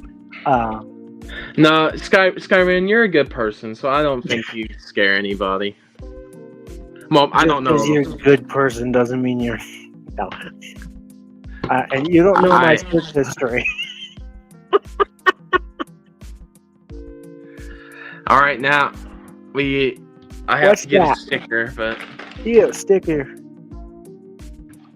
it's Zane's wanted poster from season 3. Zane's wanted? Or no, his missing poster from not season 3, season 4 of Ninjago. When he was a robot? Well, at the end of season 3, he sacrifices himself, and they think he's dead. Oh. Do you think they planned Zane to be a robot from the start, or do you think they just kind of had that idea, like, that was like a season 2 or 3 thing, right? Where they're like, "Hey, let's make him a ninjroid," which still sounds like you're saying a bad word. well, wait. I think that in actually that was in season. There's the pilots, the like 4 original episodes, and then season 1. And it's in season 1 because all of them unlock their true potential, and Zane learning about his past is how he unlocks his power. Oh, I thought that was like the season with the snakes that they were also. It is the season with the snakes. This is where it's confusing, Sky. The pilots are not season 1. The pilots is when Garmadon attacks the skeleton army. That's they call those the pilots. And I thought that was season 1. Is Rise of the Snakes. Oh, okay. Yeah, that makes so much more sense. But so when I say season 1, I mean the skeletons and the golden weapons. And that's what most people. And that's what most people think. Yeah, but when you, but I would say this is how I view it. I just view the pilots, as they call them, as the first episodes of season 1. So okay. It's season 1. It's the beginning episodes. The bottom line is for the sets especially, like Zane wasn't a ninja until the Snake era, and it's like, do you think they planned that from the beginning, or do you think it was kind of just like a, hey, we need to boost ratings on the show, let's make Zane a robot? I remember how wild it was. Everybody was like, I was friends with a group of people at my church, and I think the episodes came out on Tuesday or Wednesday night. I can't remember. And it was like the next week we all get together, because at that time we didn't have phones, so we couldn't text and call each other. And we were like, dude, did you see last week's episode of Ninjago? Can you believe that Zane's a robot? Yeah, everyone. Good times. No, everyone that was on the Ninjago kick had that same reaction. My friend and I were convinced that Kai was going to be the Green Ninja. And then when it was Lloyd, we were pissed. Well, yeah, they allude to things. I mean, it's Lloyd. It makes sense, because like the Lloyd is, the newest. Yeah. But at that time, it was like, but he's not part of their group. He's supposed to be the bad guy, even though he's bad at being bad. Scott, I'm gonna blow your mind, Skyrim. You said you saw up to like at least season 2, right? With the movie where he becomes the Golden Ninja and they defeat the Overlord. I never saw when he became golden. Okay, that was the end of. I only remember when the purple snake guy was trying to get the giant snake thing, but I don't know if he succeeded. I don't know if I ever finished. That was the end of season 1, yeah. So you saw like the original episodes. I mean, that was it. Yeah, and like the skeleton army, and I played like the original Lego Battle Ninjago game, and gotcha. Yeah. Well, Sky, we're actually getting into a character that you know. We are building a certain evil Dark Lord here. Garmadine. Is this Garmadine with the 4 arms or just the 2 arms? Because I know at some point in time you had 4 arms. It is the original, the 2 arms. Do they have any of the skeleton guys as the anniversary figures? Because they had all for the original Legacy wave, the last one. It was the anniversary figures were all the ninja in golden garbs. And then in one of the sets, Garmadon was in it, and I think it was this it's the Legacy Garmadon, the one with the 2 arms. So, but gotcha. He's right here. Yeah, because I remember. But the face is new. The smiling face is a new face for Garmadon. Oh, yep. I remember that little hat with the bone. I remember the skeletons were really cool. Some of them had really cool head molds, and like that Samakai guy, I think he was like the leader. I think that was his name. Was it Samakai or Samukai, you got it. Samukai? You got it. Yeah, and he was really cool with his gun weapons. And then he had all four and exploded, right? Because he couldn't. Yeah, because he couldn't control the power. Yeah. But it was like he was cool because he portrayed Garmadon, right? He was. I think he was trying to, and then that's when he exploded. Because he couldn't harness the power.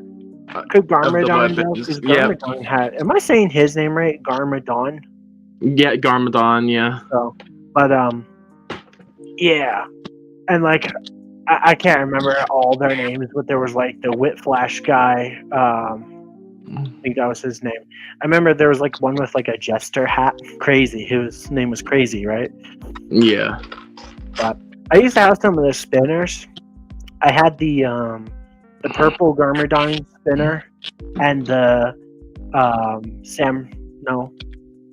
Sensei Wu. And Sensei Wu was really cool to me as a kid because I was like, wow, all his cards are golden weapon cards, and all his weapons are golden weapons. Because only, if you ever played with the spinners, you'll know what I'm talking about. Yeah. Only certain cards could be used with a golden weapon, and all of Sensei Wu's cards were gold.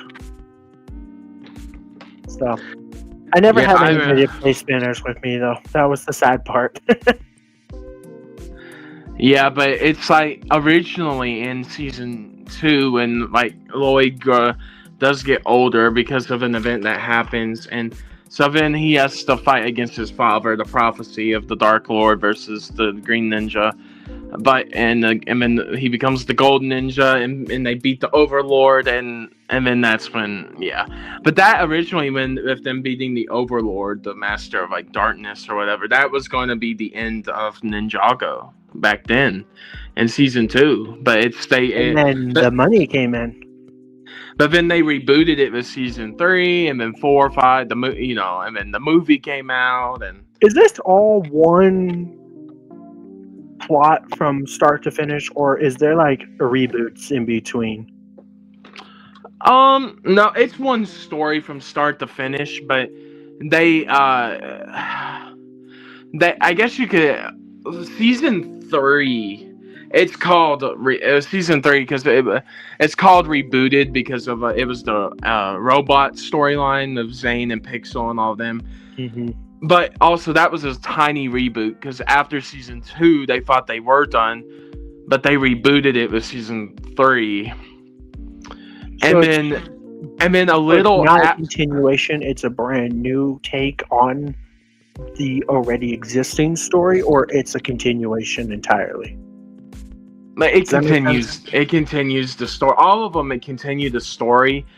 But after the movie, it went through a redesign, and they started using like the kind of like the movie designs of the characters.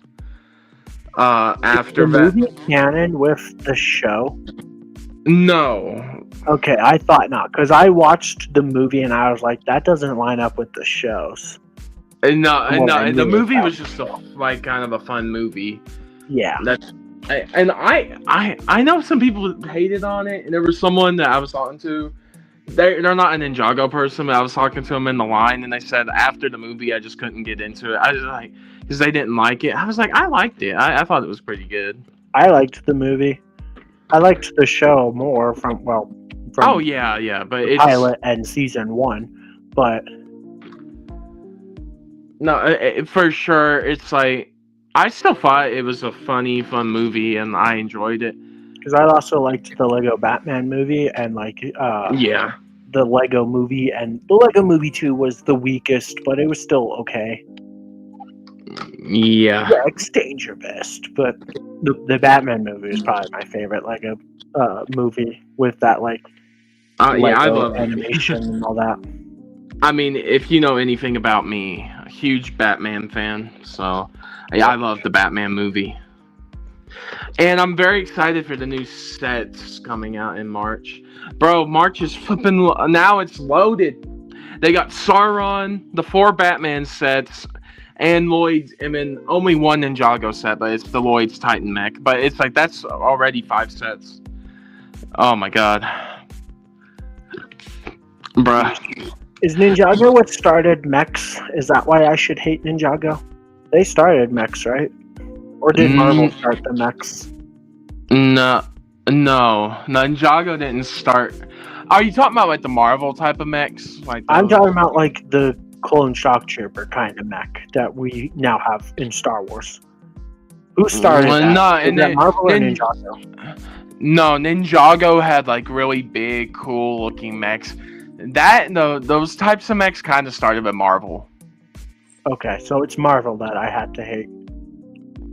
Marvel would like, of course, there were like smaller like power miners and stuff had stuff, but in terms of like the clone shock trooper type design, it's Marvel that mainly did that. Yeah, because I remember like Marvel had like a Captain America and I don't remember the order, but like a Thanos and all those characters, and I always thought they were so stupid looking, and now we have them in Star Wars, and this is what, the 5th year in a row now, or 4th year in a row we're getting Star Wars mechs. And I actually third, because it was 2023 they brought them out. Yeah, you're right.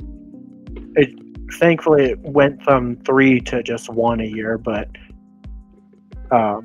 at least it's the fair price this time. It's finally $15. The shock trooper mech is $15 like the other mechs, but until the day that we see a Star Wars mech with 2 minifigures, I'm gonna still complain. But I also hate mechs and think we don't need them because we have microfighters. I just thought about this. Is this the first year in a long time we didn't get a microfighter in the January wave? Yes. Wow. I believe. Wait.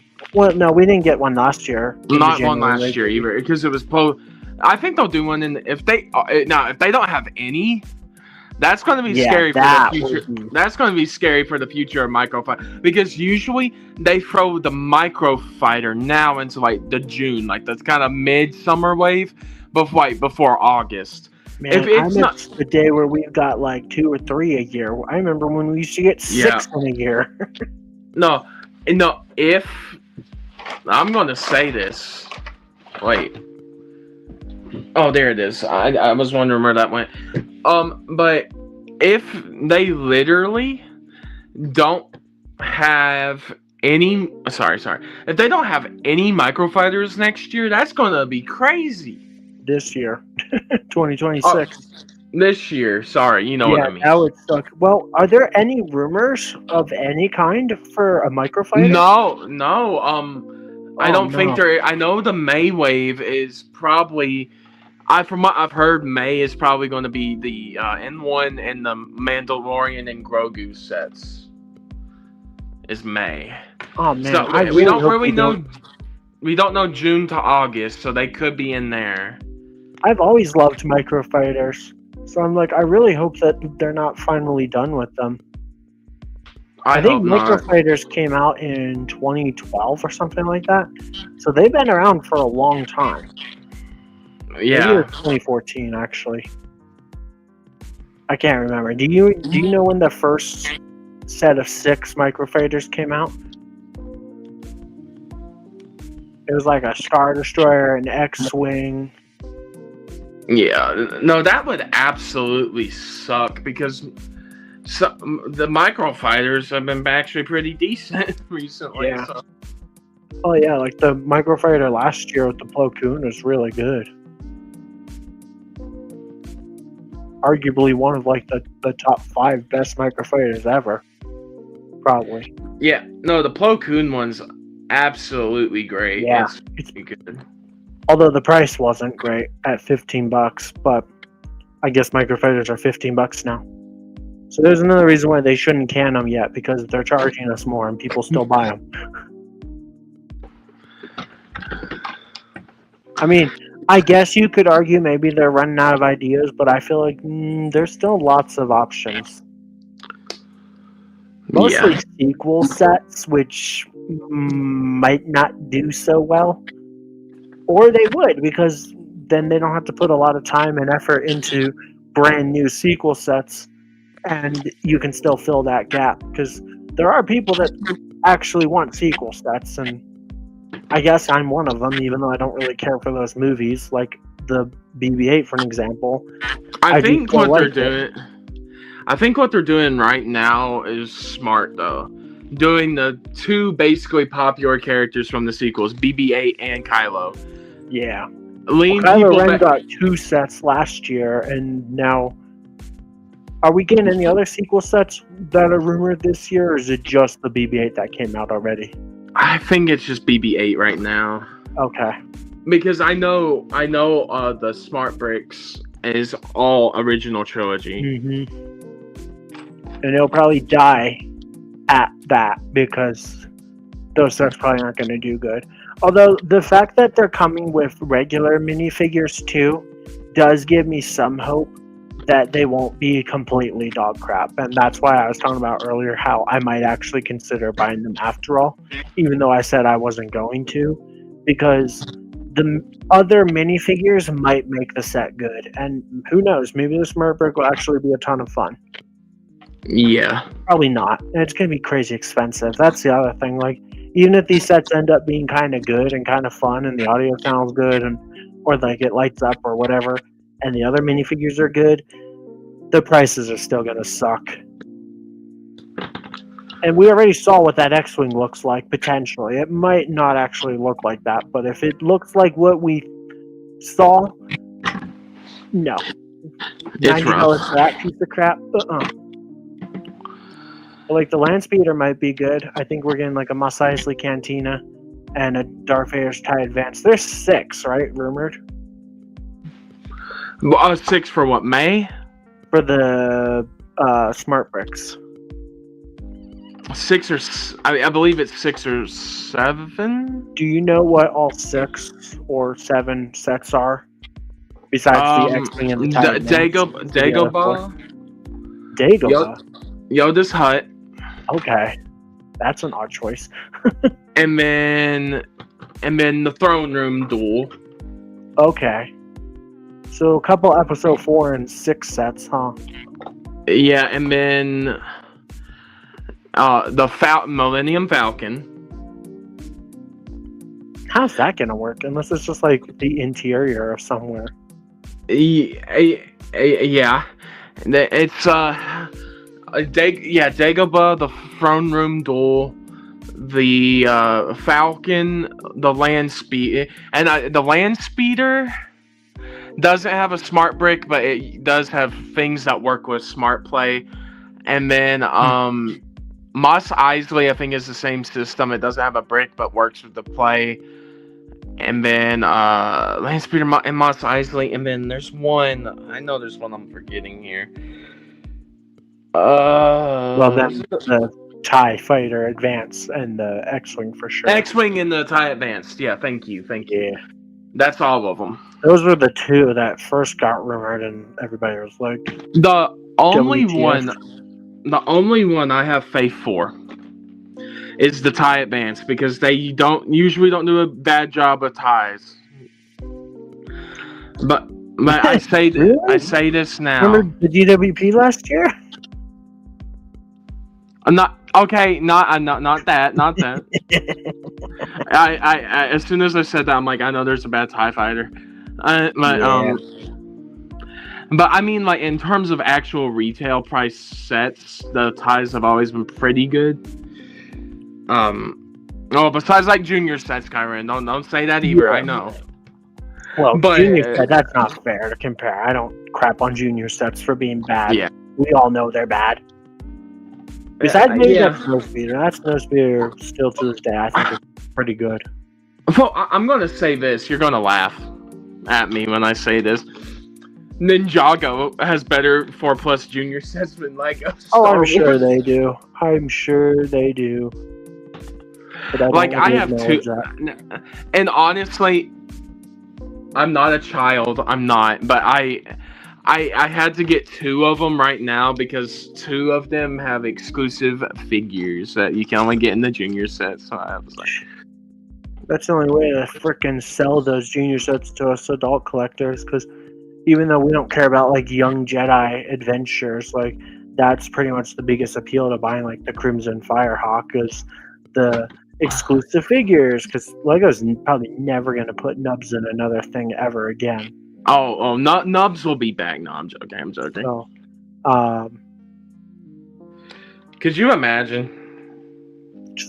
I can't remember if there's any other exclusive minifigures in a Star Wars set.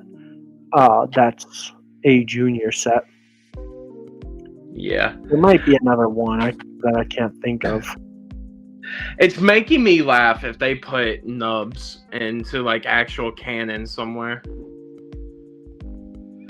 I think the show is canon, isn't it? Skyrim, they're bringing back the Acolyte, and Nubs will be in there because he's in the same. Because he's in the same era. I guess Acolyte season 2. Acolyte season 2 with Nubs.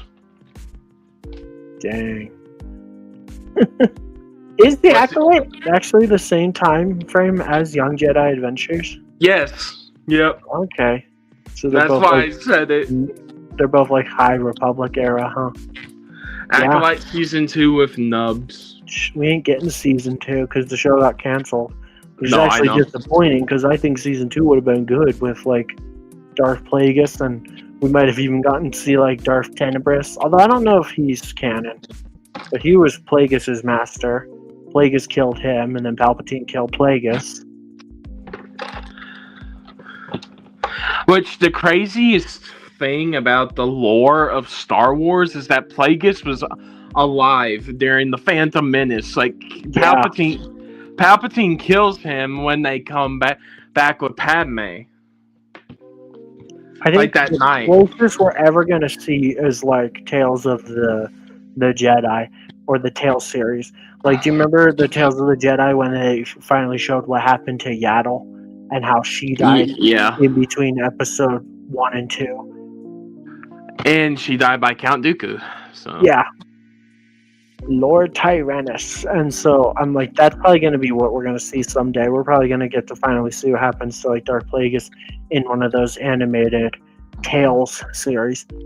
Because we'll probably get another one this year. What was last year? Last year was Tales of the Underworld, right? Tales of the Empire, right? No, I thought it was Underworld. No, Tales of the Underworld. Yeah, sorry. And then it, yeah. So it was Jedi, Empire, Underworld. So this year we might see something else. Yeah, we've done Jedi, Empire, and the Underworld, like bounty hunters. I mean, to be fair, they could do even more stories on it. Like, I'll tell you what I really want is them to stop doing this and then leaving things open-ended. And it's like Tales of the Underworld actually raised more questions than it answered, because now I want to know what happened to Ventress and who that kid was that she was with. Yeah, I think Was that Jod? I think Underworld set up. What the hell? Get in there, peace. There we go. Sorry, but no, I think Underworld is set up a Ventress show. Like, there's going to be just her own show. Yeah, that'd be cool. Well, also, they I'd say had that- her in like one episode of the Bad Batch that they teased, and it made it look like she was going to be part of the show, and it was so disappointing.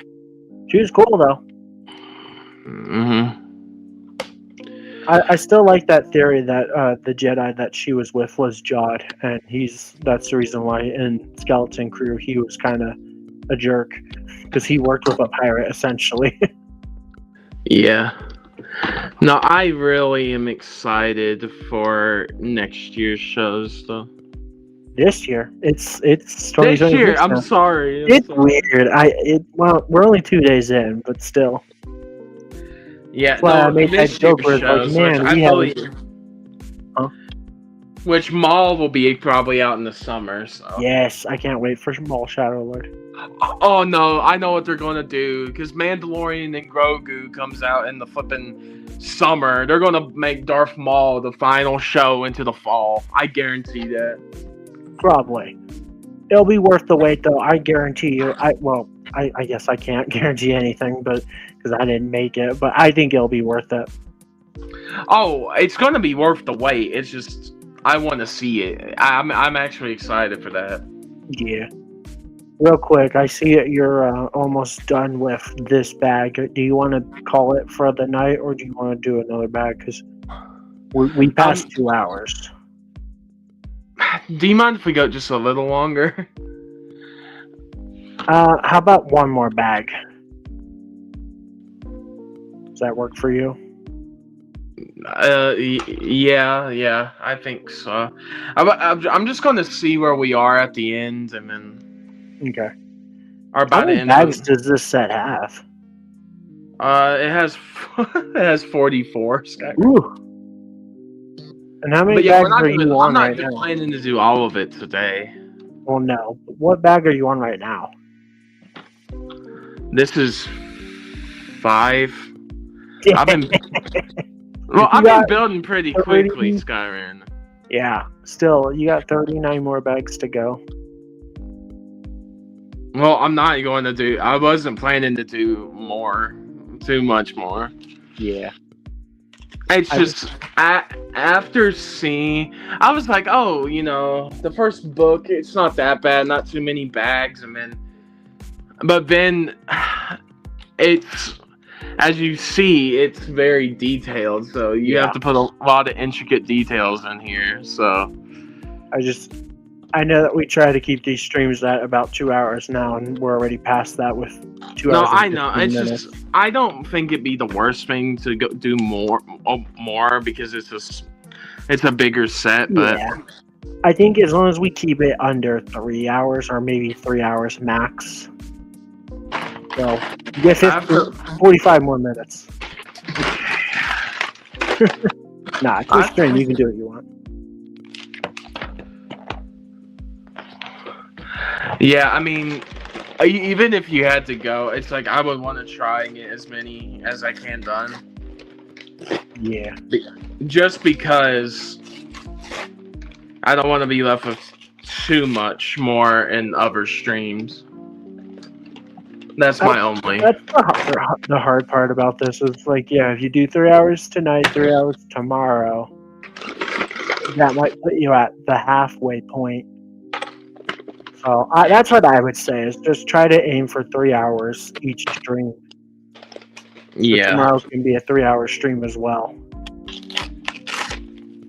Yeah, I get what you're saying.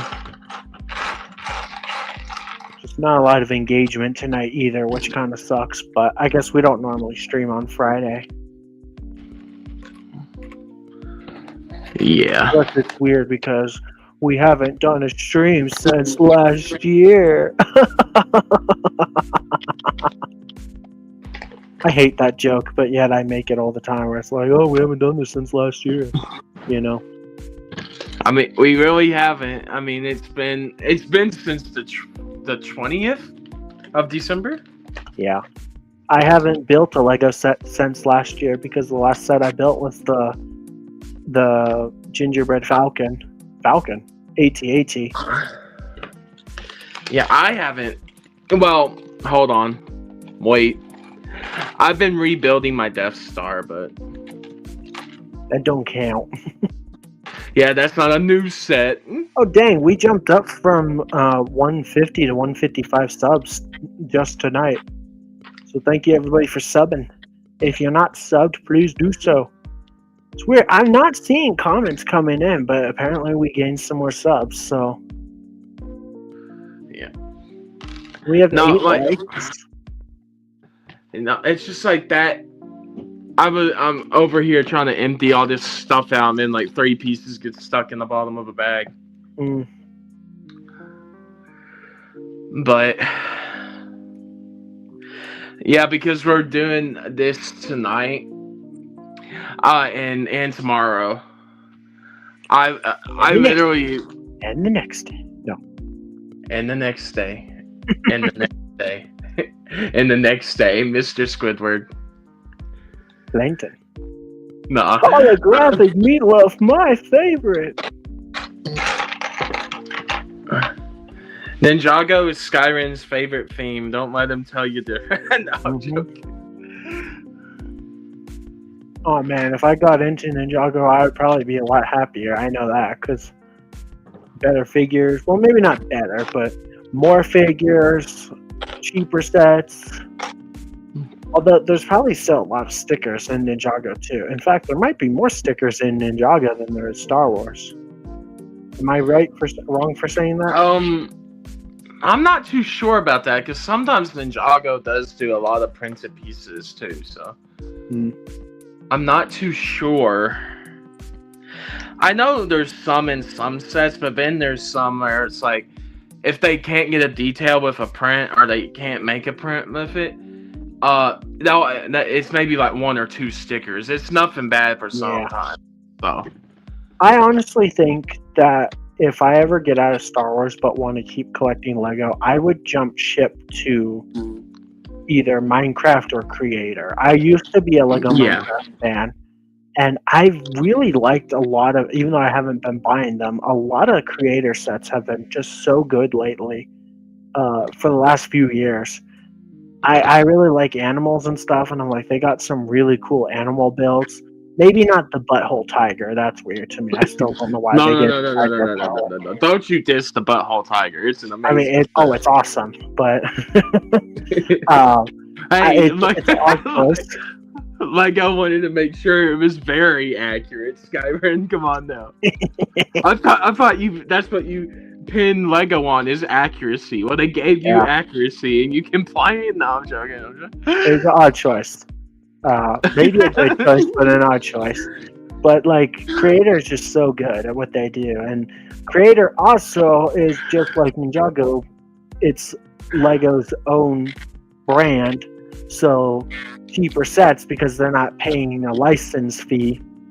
So I feel like that's another reason why Creator is really nice, is because it's like, they're slightly cheaper sets with more pieces, and Creator does get minifigures sometimes, but so I don't know. I think if I get out of Star Wars ever, I'm gonna jump ship to Creator. I really do, or I'll stop entirely so that way I can save money. But I'm telling you, every year I say this, and I'll continue to say this. I just want Lego to stop with Star Wars entirely. Even though I love Lego Star Wars, if they stopped, it would actually be kind of nice to just be done. But I don't think that's going to happen until 2032 or something like that. I think 2032 is when their license for Star Wars expires. And then it's up to Lego if they pay to renew it or not. Yeah. Because we don't know anything about the movie. Yeah. I do want to see a Starfighter set, but I don't know what they do for it. Probably a Starfighter. Well, duh, but I mean, I don't know if it's like an X-Wing or what they give us. Yeah, we'll probably get some more information soon. Probably after the Mando and Grogu movie. They're going to try to keep Starfighter pretty hush-hush because they want the hype to be focused on Mando and Grogu. Yeah. Which I think that movie's going to do well, even though I still to this day think they should have just done a season 4. That's basically what the movie is. The movie's basically season 4, but in theaters. Yeah. Maybe it'll be good. I don't know. I'm seeing it opening weekend. I got to. Yeah. I'm hoping to go see it at some point, too. I'll probably... If they do Mando and Grogu... Well, I know they're doing Mando and Grogu, so that's what am I talking about. But if I can... I might do one like the weekend of the movie. If we're doing a stream that weekend, probably do that. Yeah. Save one for the movie. Because I think the N1 Starfighter will be pretty... I mean, it's not going to be small, but I don't think it's going to be like a big UCS set that would take up maybe 2 parts at least. Yeah, it'll probably be about as big as like the Luke's Land Speeder, so like a pretty average size, but not like crazy massive. Not like a 20-hour stream. Yeah, exactly. I wonder, if someone built what I'm building straight through, how long do you think this would take? Oh, if it was ND, he would already be on back 20. Wait, who? ND. I don't think he'd be on bag 20. Maybe 12. he would be halfway done faster than you, right? Because you're on 6. I don't know. I'm halfway through book 1. Yeah, so he would be done with book 1. Uh-huh. I swear that dude, like, he builds faster than the Lego commercials. Every time I've always been in the stream with him, he would just be building, and it's like, slow down, dude. He's just like, bam, bam, bam, bam, bam, bam, bam, bam. He must just be really good at sorting his pieces. That's the only reason why I'm slow at building, is because I can't always find my pieces. Yeah. I don't know, maybe he sorts them before he starts, like by color or something. Because I don't think I've ever seen him, like, his pile. If that makes sense. I haven't actually seen or heard from him in a long time. I think he's busy with school and stuff. Yeah. I remember, like, the last time I talked to him, I think he was like, yeah, I might get the Death Star. And this was when it was still rumored. We didn't even have official images or leaked images. This was before even, like, the minifigure leaks came out. And he was like, yeah, I might get it. I'm curious if he actually got it or not. Yeah, and that was like May, June. That's the last time. Because that was yeah, right. It was that when was we the were final. Yeah, because was, that was the Django streams. Yep, I was like, it was when you guys. I said I didn't, but it was when you guys were building the Django Slave 1. Yeah, so that would have been in May. Well, by the time we finished it, I think it was June, or close to June. Because I had to delay, I think, part 3, that final part, to another time because of life events. So, you know, deaths in the family, things like that. It's just like that happened. So I was like, well, I can't, I really, you know, I don't want to that weekend because, goodness me, but also it's like, you know, I'll just wait until like another week or 2 weeks. I can't remember exactly. Yeah. But it's like, it just didn't happen that day. Nah. So, yeah. How many pieces is this set, though? Going back to when you were saying, I wonder how long it would take to this from start. 4,851 pieces. If I built a set like this from start to finish, I guarantee you it would take me all day. I could probably do it. I could probably do it in like 10 hours or less if I was listening to like music. It depends on if I'm watching stuff or not. I like to watch stuff while I build, and that drastically slows me down because I'm not 100% focused on the build, you know? Yeah. But when I just listen, I build faster. Me, it's just like white noise for some things. Yeah. It's just like, not like, you know, I'm literally listening to like static or something, but it's like, literally, I just put something on and have it in the background, and then I'm just building. It's just like a playlist of music or a podcast or whatever. Yeah, that's what I do sometimes. But I prefer to watch stuff while I build, which does slow me down, but it's part of the enjoyment, you know. I feel like if you buy a Lego set, even if it's a really big one, and you breeze through it, then cool, you're done. You get to look at it, and that's fun. But then what? You put it in a box or on a shelf, and then you end up like, you know, the building process is part of the fun of being a Lego fan. So you don't want to like completely not enjoy the building, you know? Oh no, yeah, that's how I feel. I feel like you're buying this Lego set for the experience, so enjoy it. Because I've already calculated this, Skyrim, like the Death Star for us. If we did that on stream, that would be like 8 streams of content. Yeah, it's huge. Ridiculous. Yeah, it's like 9,000 some pieces. So yeah, it's in 81 bags. Yeah. Yeah. I've seen things that I like about it, and so we'll see. But no, Rivendell and Barad-dûr are my priority right now. So yeah, makes sense. I recommend that. Although you were telling me that you saw someone selling it on Marketplace for like $700. I guess you didn't end up going for that, huh? No, no, there were too many other things going on at the time. Because Christmas, family things. Yeah. I had to do other. Ah, goodness, Skyrim. I had to do family things. Oh, no. I'm joking, but it's just like I love my family, but it's just like yeah, there were gifts and other things. It was just too much at the time. So Yeah. Oh, Christmas was too expensive this year. I want to do like a white elephant next year with my fam, so that way we can save money and just be like, yeah, let me just get one giant, massive gift. We'll do a white elephant, and yeah, I think that'd be more fun instead of buying individual gifts for every single person. yeah. Takes the fun out of Christmas when you're just like, oh, gotta buy this person a gift, and this person a gift, and this person a gift, and this person a gift, and I think I spent like $500 on people. Yeah, well, thankfully this year it wasn't like the worst because, like we're making up probably like our Easter or something with my other family, my aunt and uncle and stuff. Like we didn't go down there for Christmas because it was not in the cards, and it was easier to just have mom and Lay and baby me and stuff like that, and it made it easier that way. But it's just it was too expensive to do a travel right now.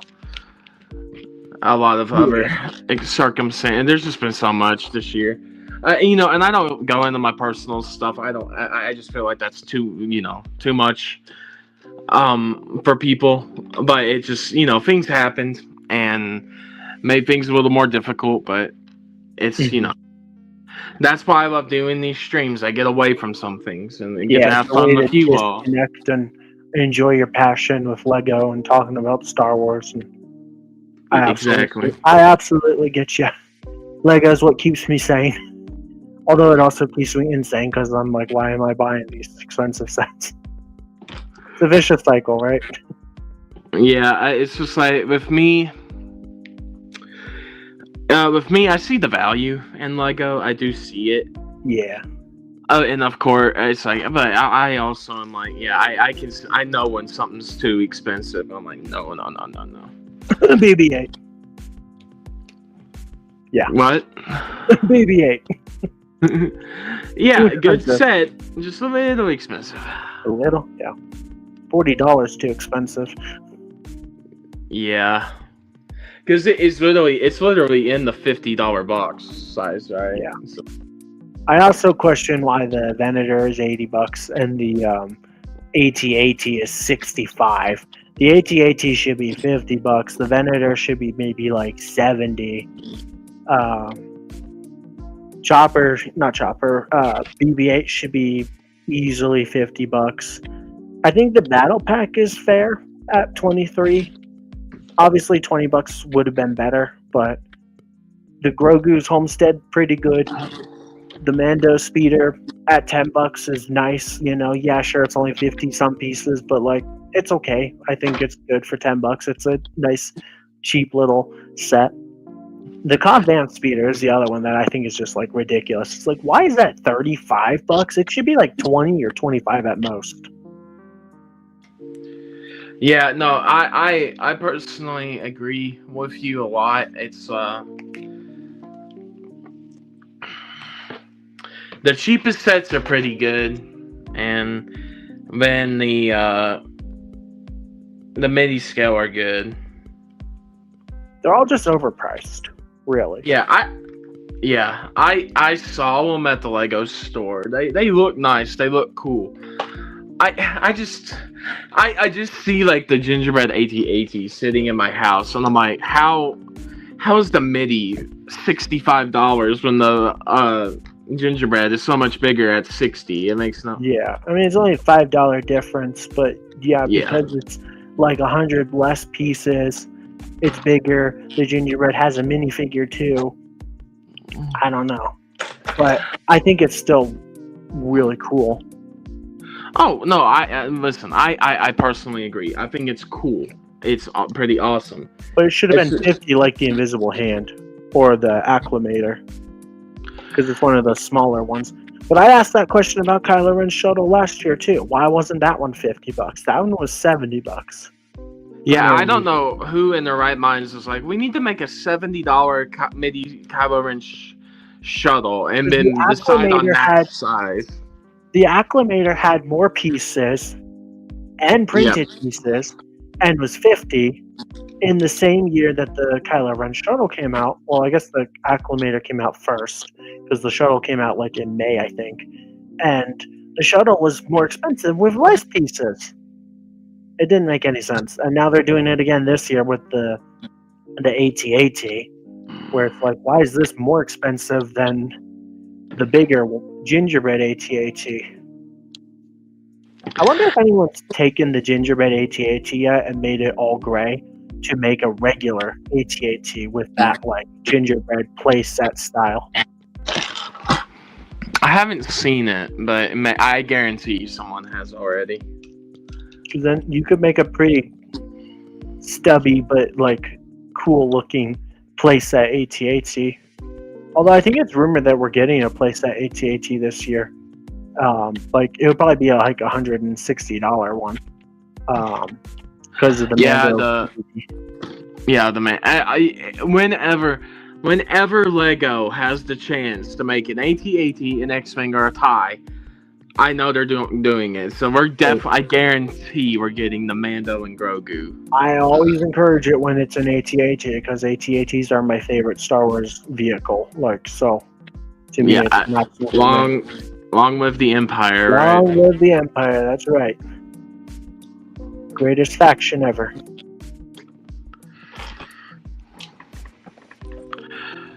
Yeah, I just gotta say this though. I'm really enjoying this build, Skyrim. That's good. I'm glad. I mean, you only spent $300, so if you said you weren't enjoying it, I'd be like, why'd you buy it? It's just I guess like the other things is like there's so many little details to it that are really nice to see. Mm-hmm. I mean, that's what you want in a Lego set, right? You want it to be good. You want to feel like the money spent was worth it. You're talking to a Lego Star Wars fan. What do you think? The only time I'm ever like I really feel satisfied with Star Wars is if it's a really good playset, or if it's like a literal display set. The buildable characters, the helmets, or the characters' helmets are like dioramas or something. I really love. I saw someone on Instagram being a punk. They were like, I can't remember how they worded it, but basically they said Lego Star Wars fans always complain about everything and they always get everything. And I'm like, Biatch, I didn't say this to him. I was tempted to, but I was like, if we got everything, then why would we complain? I'm like, we never get jack. And when we finally do, they half-ass it, you know? Yeah, Boba Fett with the Django Starship. Or Slave One, whatever, yeah. Or it's like, we don't get the proper printing on our clone troopers, and they have the ugly helmet holes, ugly stormtroopers that they need to fix. But no, because their helmets are dual molded, therefore they have to be good, right? Yeah. Dual molded doesn't always equal good. But that's the ironic part, is when we do want dual molded things, which would be legs, Lego doesn't do it for some reason. No, like that 3PO that should have been in the Death Star with the dual molded leg, but no. It's only $1,000. We don't want to give you the best possible minifigures. Who said that? Was it a Lego YouTuber? Wait, what? Who said the comment that we get that Lego Star Wars gets every? I saw it on an Instagram post because someone was okay. talking about how come the Sauron helmet is getting a minifigure, but Star Wars doesn't. And he's like, here we go again, a Star Wars fan complaining about something, even though Star Wars fans always get what they want. It's like, no, we do not. I wish we did. Yeah, Skyrim was about to slap that person. I would have only said something if it was like here in the comments when the person said it. I wasn't about to type out a huge paragraph. I'm not going to be one of those people. I felt like saying something, but I was like, don't bother. Can't Yeah. reason with stupid, right? Yeah, I know people like don't understand prices or whatever sometimes. Like, I was on Reddit and saw the leak. Well, you sent it to me, and that's when I first saw it. And then I went to Reddit, and I was like, I gotta look this up. So I went on there, and then people were complaining about the price. I'm like, guys, the helmets are all $70, and then $5 extra for the minifigure, and for a very good detail. That's actually a good deal, if you think about it. Yeah, but it's like, to me, that the minifigure that's really good. By the way, it's one. Yes. It's detailed, has special pieces, special cape, special everything. I think that's the same Sauron from Barad-dûr. I think people said it's very similar, but on the torso, it's a little, like, the design's a little different. Okay, good. So that makes the Barad-dûr one exclusive. Still, though, like, that's really cool. I guarantee you, if Star Wars does get helmets again and they have minifigures, it's going to hike up the price, and it's basically going to be an extra $20 for a single minifigure. And the minifigure is probably going to be ass. Depends on who it is, I would say, right? But, like, if they do, like, another Stormtrooper, you know they're going to use the ugly Stormtrooper. Or if they do a Clone Trooper, that'd probably actually be, like, the most possible next one. They'll do a plain grunt phase 2 Clone Trooper. You know it'll be the one with the ugly helmet holes, the minifigure. So, and heck, maybe the helmet will have helmet holes too. Yeah. It's so bad. I'm almost tempted to, like, come up with a mock of my own, like, clone helmet and give it just absurd giant holes, like 10 times bigger than they'd be, and be like, look, it's a Lego Star Wars accurate Clone Trooper helmet. Yeah, I get you for sure. It's disappointing to see Lego sometimes what they do, but then you're like, oh man, that's actually awesome. I love the Sauron helmet. I'm a huge Lord of the Rings fan. And I saw that, I'm like, I'm copping this. I don't care what price it is. I'm getting it. Oh yeah. And I'm like, maybe I'm a Lego shill for saying this, but helmets are, yeah, like you said, normally $70. So the fact that it's only $75 plus now a minifigure means that they're only valuing that minifigure at $5, which is what, CMFs are valued at. So I'm like, that's actually pretty fair.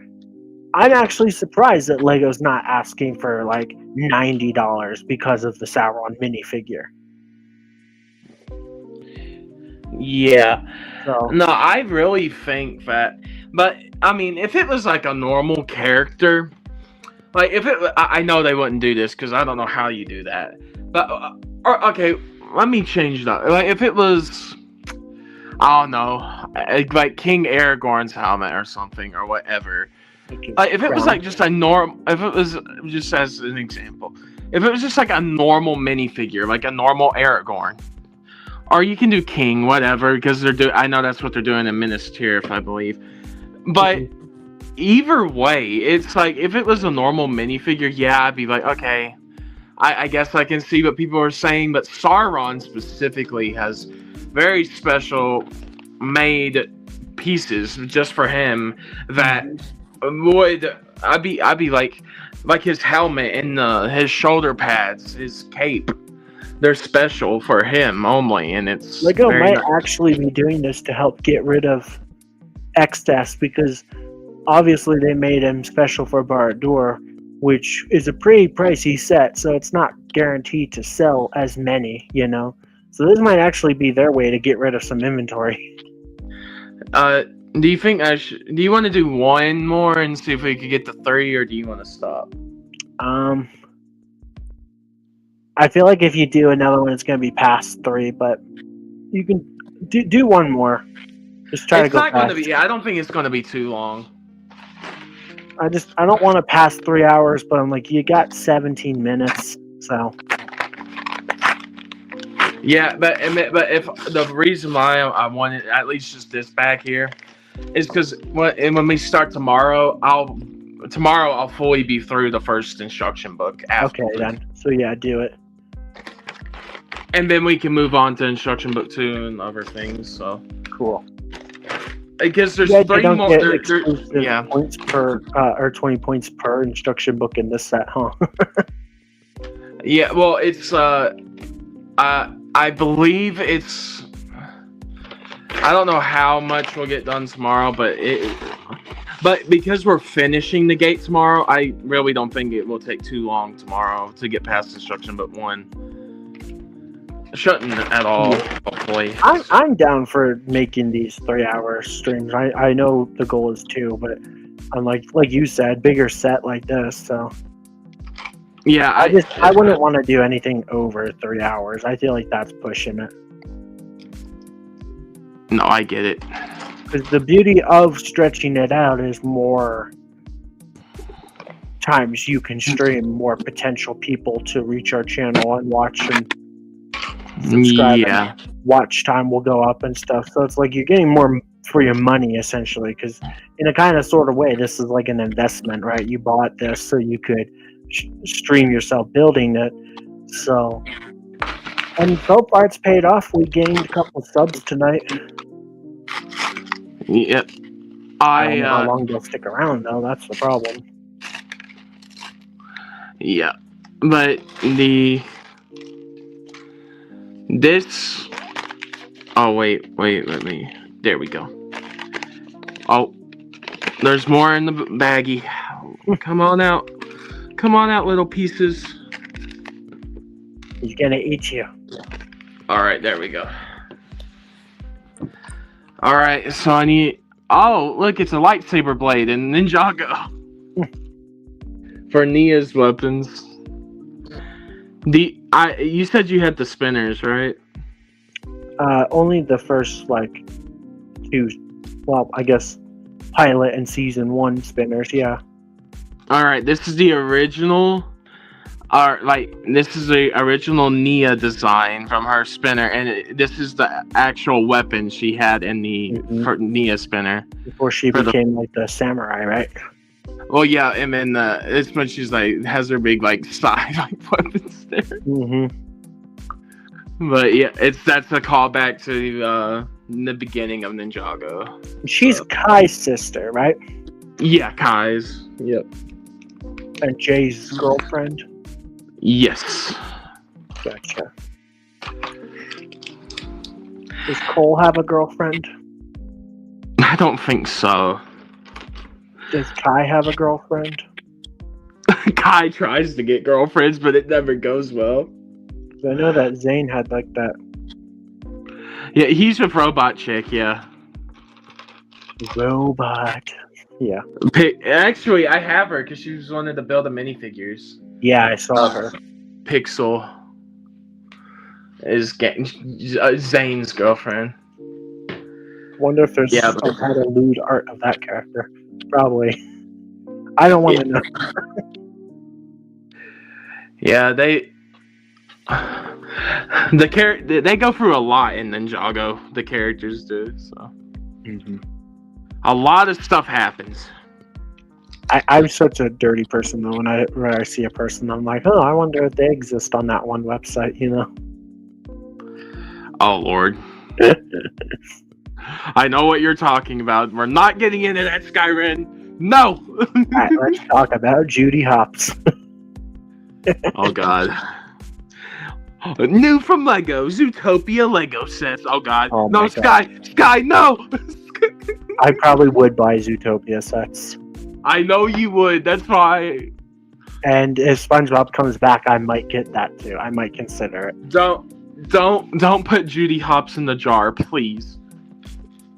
Never mind. Too late. It's already half full too. Oh my God. Depends on how good the fig looks. No. I'm sorry, that was a little messed up. But... No, that's awesome. Oh. I don't know. Lego Zootopia would either be like the best thing ever or the absolute worst thing ever. It couldn't go anywhere in between. It would either be amazing or terrible. Yeah, I mean, I have to joke with you, Skyrim, because you joke with me about things that I like Oh, all yeah. the time.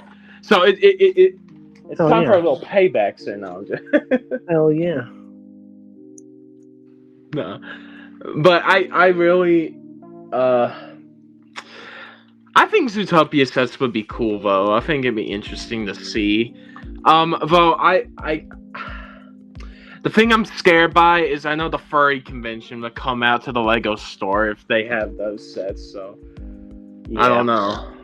I think our best bet would be not necessarily Zootopia sets, but a set. You know how sometimes Pixar does like sets, like they did like the house from Up, and well they've done. Oh a lot yeah. of sets. That would probably be. Although now I think about it, Zootopia is not Pixar. I mean, They I have have an idea. Disney sets too, so it would just be like a set, like the police station, or My idea, they could do just a minifigure series. that'd be cool too. And I would probably actually prefer that because then I could buy them and not have to buy a set. And then I could put Judy in the jar. No. And Gazelle. No. He's scanning for Judy, everybody. And Gazelle. And who else? I don't remember all the character names. I'm making a video if that comes out. I'm gonna say famed YouTuber, famed Lego YouTuber Skyrim was seen with a Judy Hopps Lego figure doing very weird thing, like the Daily It's Bugle not very report. weird. It's very natural. It's very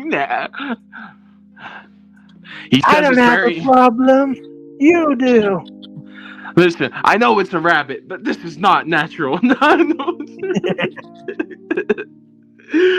Oh no. Jeez.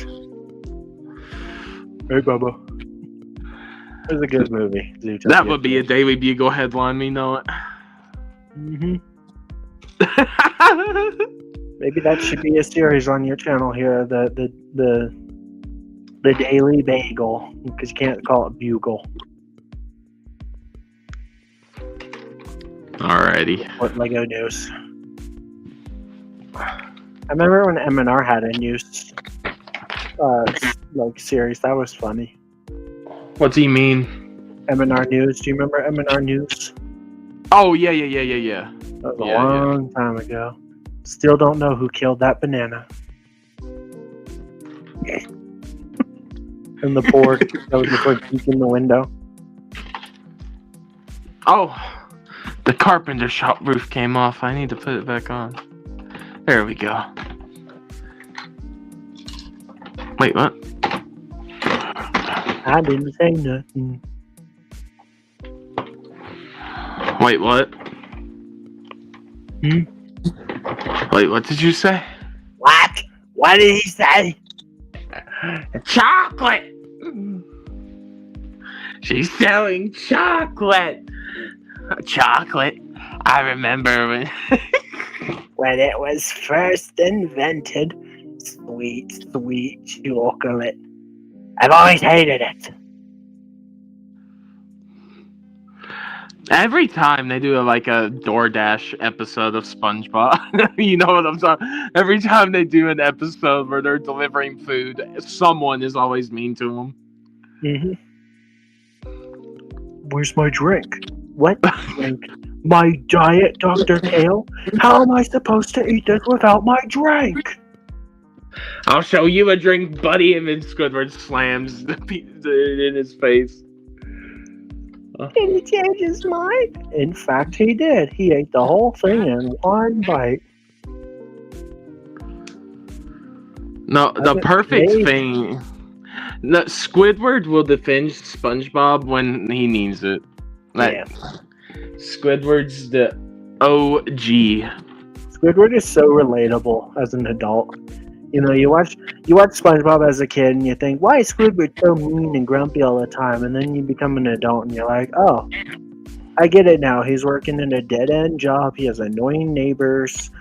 Like, I pity Squidward. I can kind of relate to him in a lot of ways with a lot of things. And it's like, yeah, he has all these dreams, but he just can't reach them. And Yeah. so, although, to be fair, Squidward is bad at playing the clarinet and stuff, so that's why he's not like a musician. Sorry. But still, like, I'm telling you, you watch SpongeBob as a kid, and like Squidward's just a grumpy old mean person. But then when you become an adult, you're like, oh, I get it. He's a lot more relatable. I understand you. Yeah. Feel that way about other characters and other shows too, you know. All right. Let me see. Okay. But yeah, it's. Did you hear that there could be Lego SpongeBob sets in the near future, Skyrim? I did, and if they're good, I might consider them, but it also depends on what they're based off of. If they're based off of like the newest movie or like the new seasons, then I won't touch them. But if they're based off of like SpongeBob season 1 or the original movie with Shell City, Neptune's Crown, I might consider getting them. Or if it's just an icon set of like the Krusty Krab. The Rusty Krab. So. Is this the Krusty Krab? No. This is Patrick. Yeah.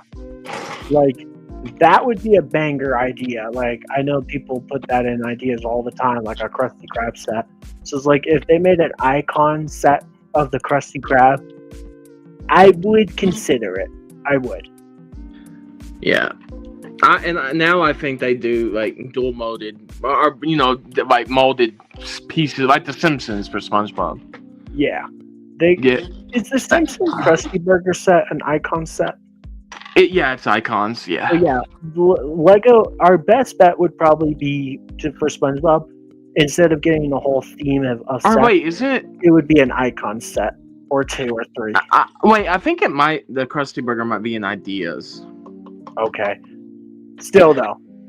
It's like icons idea. Yeah. It's basically icons. So yeah. But like, yeah, and not just the Krusty Krab. They could do SpongeBob's house, like as a giant pineapple. In fact, I remember that was a question for ASA. Would I buy a $1,000 SpongeBob's pineapple house?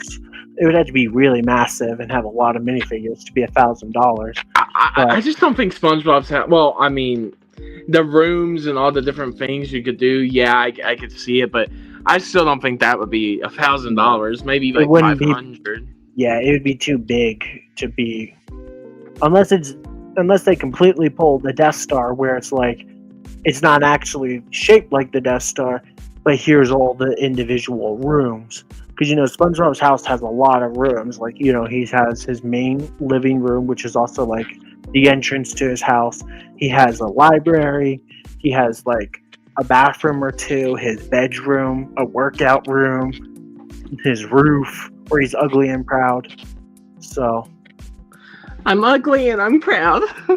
Louder. I'm ugly and I'm proud. I'm ugly and I'm proud. I'm ugly and I'm proud. Is that what he calls it? Oh man. But yeah, maybe the chum bucket. That'd be kind of cool. I think if they were to make a SpongeBob set at the beginning, it's Krusty Krab. That's There's it. no way it wouldn't be the Krusty Krab first. People will be a small icon set. Not all icon sets have to be $400. They could do like $150, $200 SpongeBob's Pineapple House as an icon set too, right? Because wasn't the DeLorean from Back to the Future only like $90? Yeah. How much was it? Do you remember? How much was what? The DeLorean from Back to the Future. I think it was like 2. Oh, yeah. So not 90. So yeah, they could do like a smaller SpongeBob's house. That would be the only other thing I think they would do first if they brought SpongeBob into icons. Yeah, they'd have it be. That's the two locations you start with, and then you go from there. I'm ugly and I'm proud. The only helmet set I could see them doing for SpongeBob would be a chum bucket helmet and a Krusty Krab hat. A chum bucket helmet. All hail plankton. All hail plankton. That'd be pretty cool, though. Yeah, I'm kind of on board for Lego SpongeBob. I think that would be fun to see again. Yeah, Those sets were rough from back in the day. in Skyrim, because Lego loves bricks, and especially smart bricks, they're going to add into the plankton helmet. They're going to add "I love plankton" as a smart brick. Cool. I would actually love that for SpongeBob if we had SpongeBob sets with smart bricks to play like famous like quotes. So like an Icon's play set, or not play set, an Icon's Krusty Krab with a smart brick. Is this the Krusty Krab? No, this is Patrick. That'd be kind of funny. Just have some of the SpongeBob memes like in a set. That would sell like hotcakes. Is this the Krusty Krab? No, this is Patrick. Oh man. Yeah, you put Krusty Krab in front, or you put Patrick in front of the register, and it plays that. Yeah, I feel like maybe, but I feel like at the very least, if we got a SpongeBob CMS series, that'd be cool too. Because Lego SpongeBob, you know, it did exist. I don't know if they still have the molds somehow, but they were pretty rough. Some of them, like the SpongeBob and Patrick, looked pretty good. The Mr. Krabs in the later half looked good, and the Squidward, but some of them just weren't very good. The original Squidward. He's smiling. He looks so bad. But like the CMF series would be kind of cool. If not, also Plankton looked really bad. He was literally just a green cylinder. Yeah. Like Lego SpongeBob, if it came back, it would probably look a lot better. Or not. Maybe Mr. Krabs wouldn't have pupils for some reason. You know? You never know with Lego. It's yeah, Mr. Krabs is greedy. That means he's evil, so he doesn't get pupils. Yep. Or Patrick wouldn't have pupils. Someone wouldn't, you know. I swear they have to do the pupils because SpongeBob characters without their pupils would look like a creepypasta or something. Mm-hmm. Besides the Flying Dutchman, he would be like the only one that would work. But I think even he has pupils.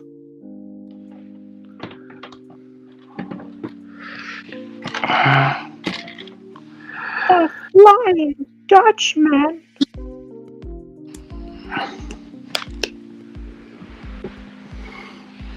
I actually found the Flying Dutchman in my Minecraft world because there's a shipwreck that spawned in the sky. It's pretty wild. That's cool. Only half of it though. I guess it was like on a chunk border or something. So like half spawned in the water and the other half spawned like 200 blocks in the sky. So it just looks like half like a pirate ship.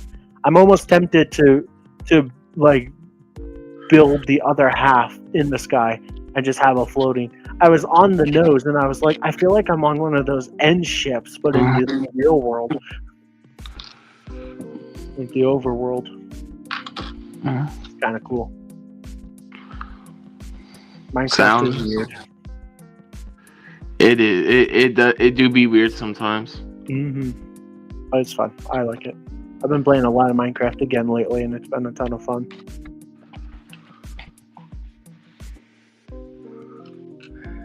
Yeah, I does a lot. I kind of had to stop. I just really haven't been on. I haven't been on like a lot of games recently because I've had so much going on. But there's just been like that day we went to the Lego store I was telling you about. Hello, person with a really long name. How are you doing? Calm Han family. I think is how you say it. Welcome to Beyonce. I'm hiding in the background so we can see what he's building, but I'm here. He's building the Ninjago set. Only $300. That's not so bad. Honestly, you're gonna laugh. I literally said that to myself. Oh, for that? Well, That's not so bad. You know why? I did the meme. I'm like, that's not so Do you bad. know why $300 isn't so bad? We are building the Lego Ninjago Old Town. You're supposed to say why. Huh? Do you know why $300 isn't so bad? Why? The money is always right. The money's always right. Something Oh, like yes. I always need an excuse to play that at least one time every stream, you know? It would almost be like a crime if I didn't. It's kind of like ASA with me. I have to put at least one clip of SpongeBob in every episode of ASA. I've been doing it ever since episode 24. And I think you can guess why. Seems legit to me. 24. I thought of something funnier than 24. Let me hear it. 25. You have a Ninjago minifigure. Nice. Which one?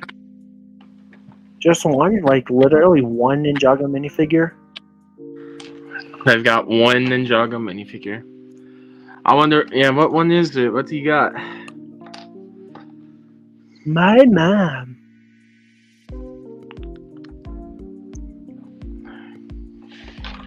Are you finished with those earrings yet? Finished with what? Earrings? Earrings? Are you finished with those earrings? Errands? Yeah. Basically, are you done with this set or bag? Because it's past 3 hours. I think we should wrap it up for the night. Yeah, he's doing the Game Awards thing to me. Wrap it up. Wrap it up. Oh, the Game Awards was shit. Yeah. Oh, we get to do one more thing, Skyran. All right. We get to connect it. Building a wall. It's the best wall probably in Ninjago history. Some would say, quite frankly, it was impossible. But I say it's the greatest wall in Ninjago history. Probably the best wall you'll ever see. Right? Alright, I finished up to bag 7 now, Sky, so if we wanna Alright, call I'm it gonna quits wrap if it you up. want. So thank you everybody for watching. We'll see you again, hopefully tomorrow, for part 2 of building O Town. So yeah, do you want to say anything else? It's been a really good build so far. I hope everyone that watched enjoyed. Have a great rest of your all's day, and we will talk to y'all later. Wait, one more thing. Remember to like, comment, and subscribe. Okay, goodbye. Thank you. Goodbye.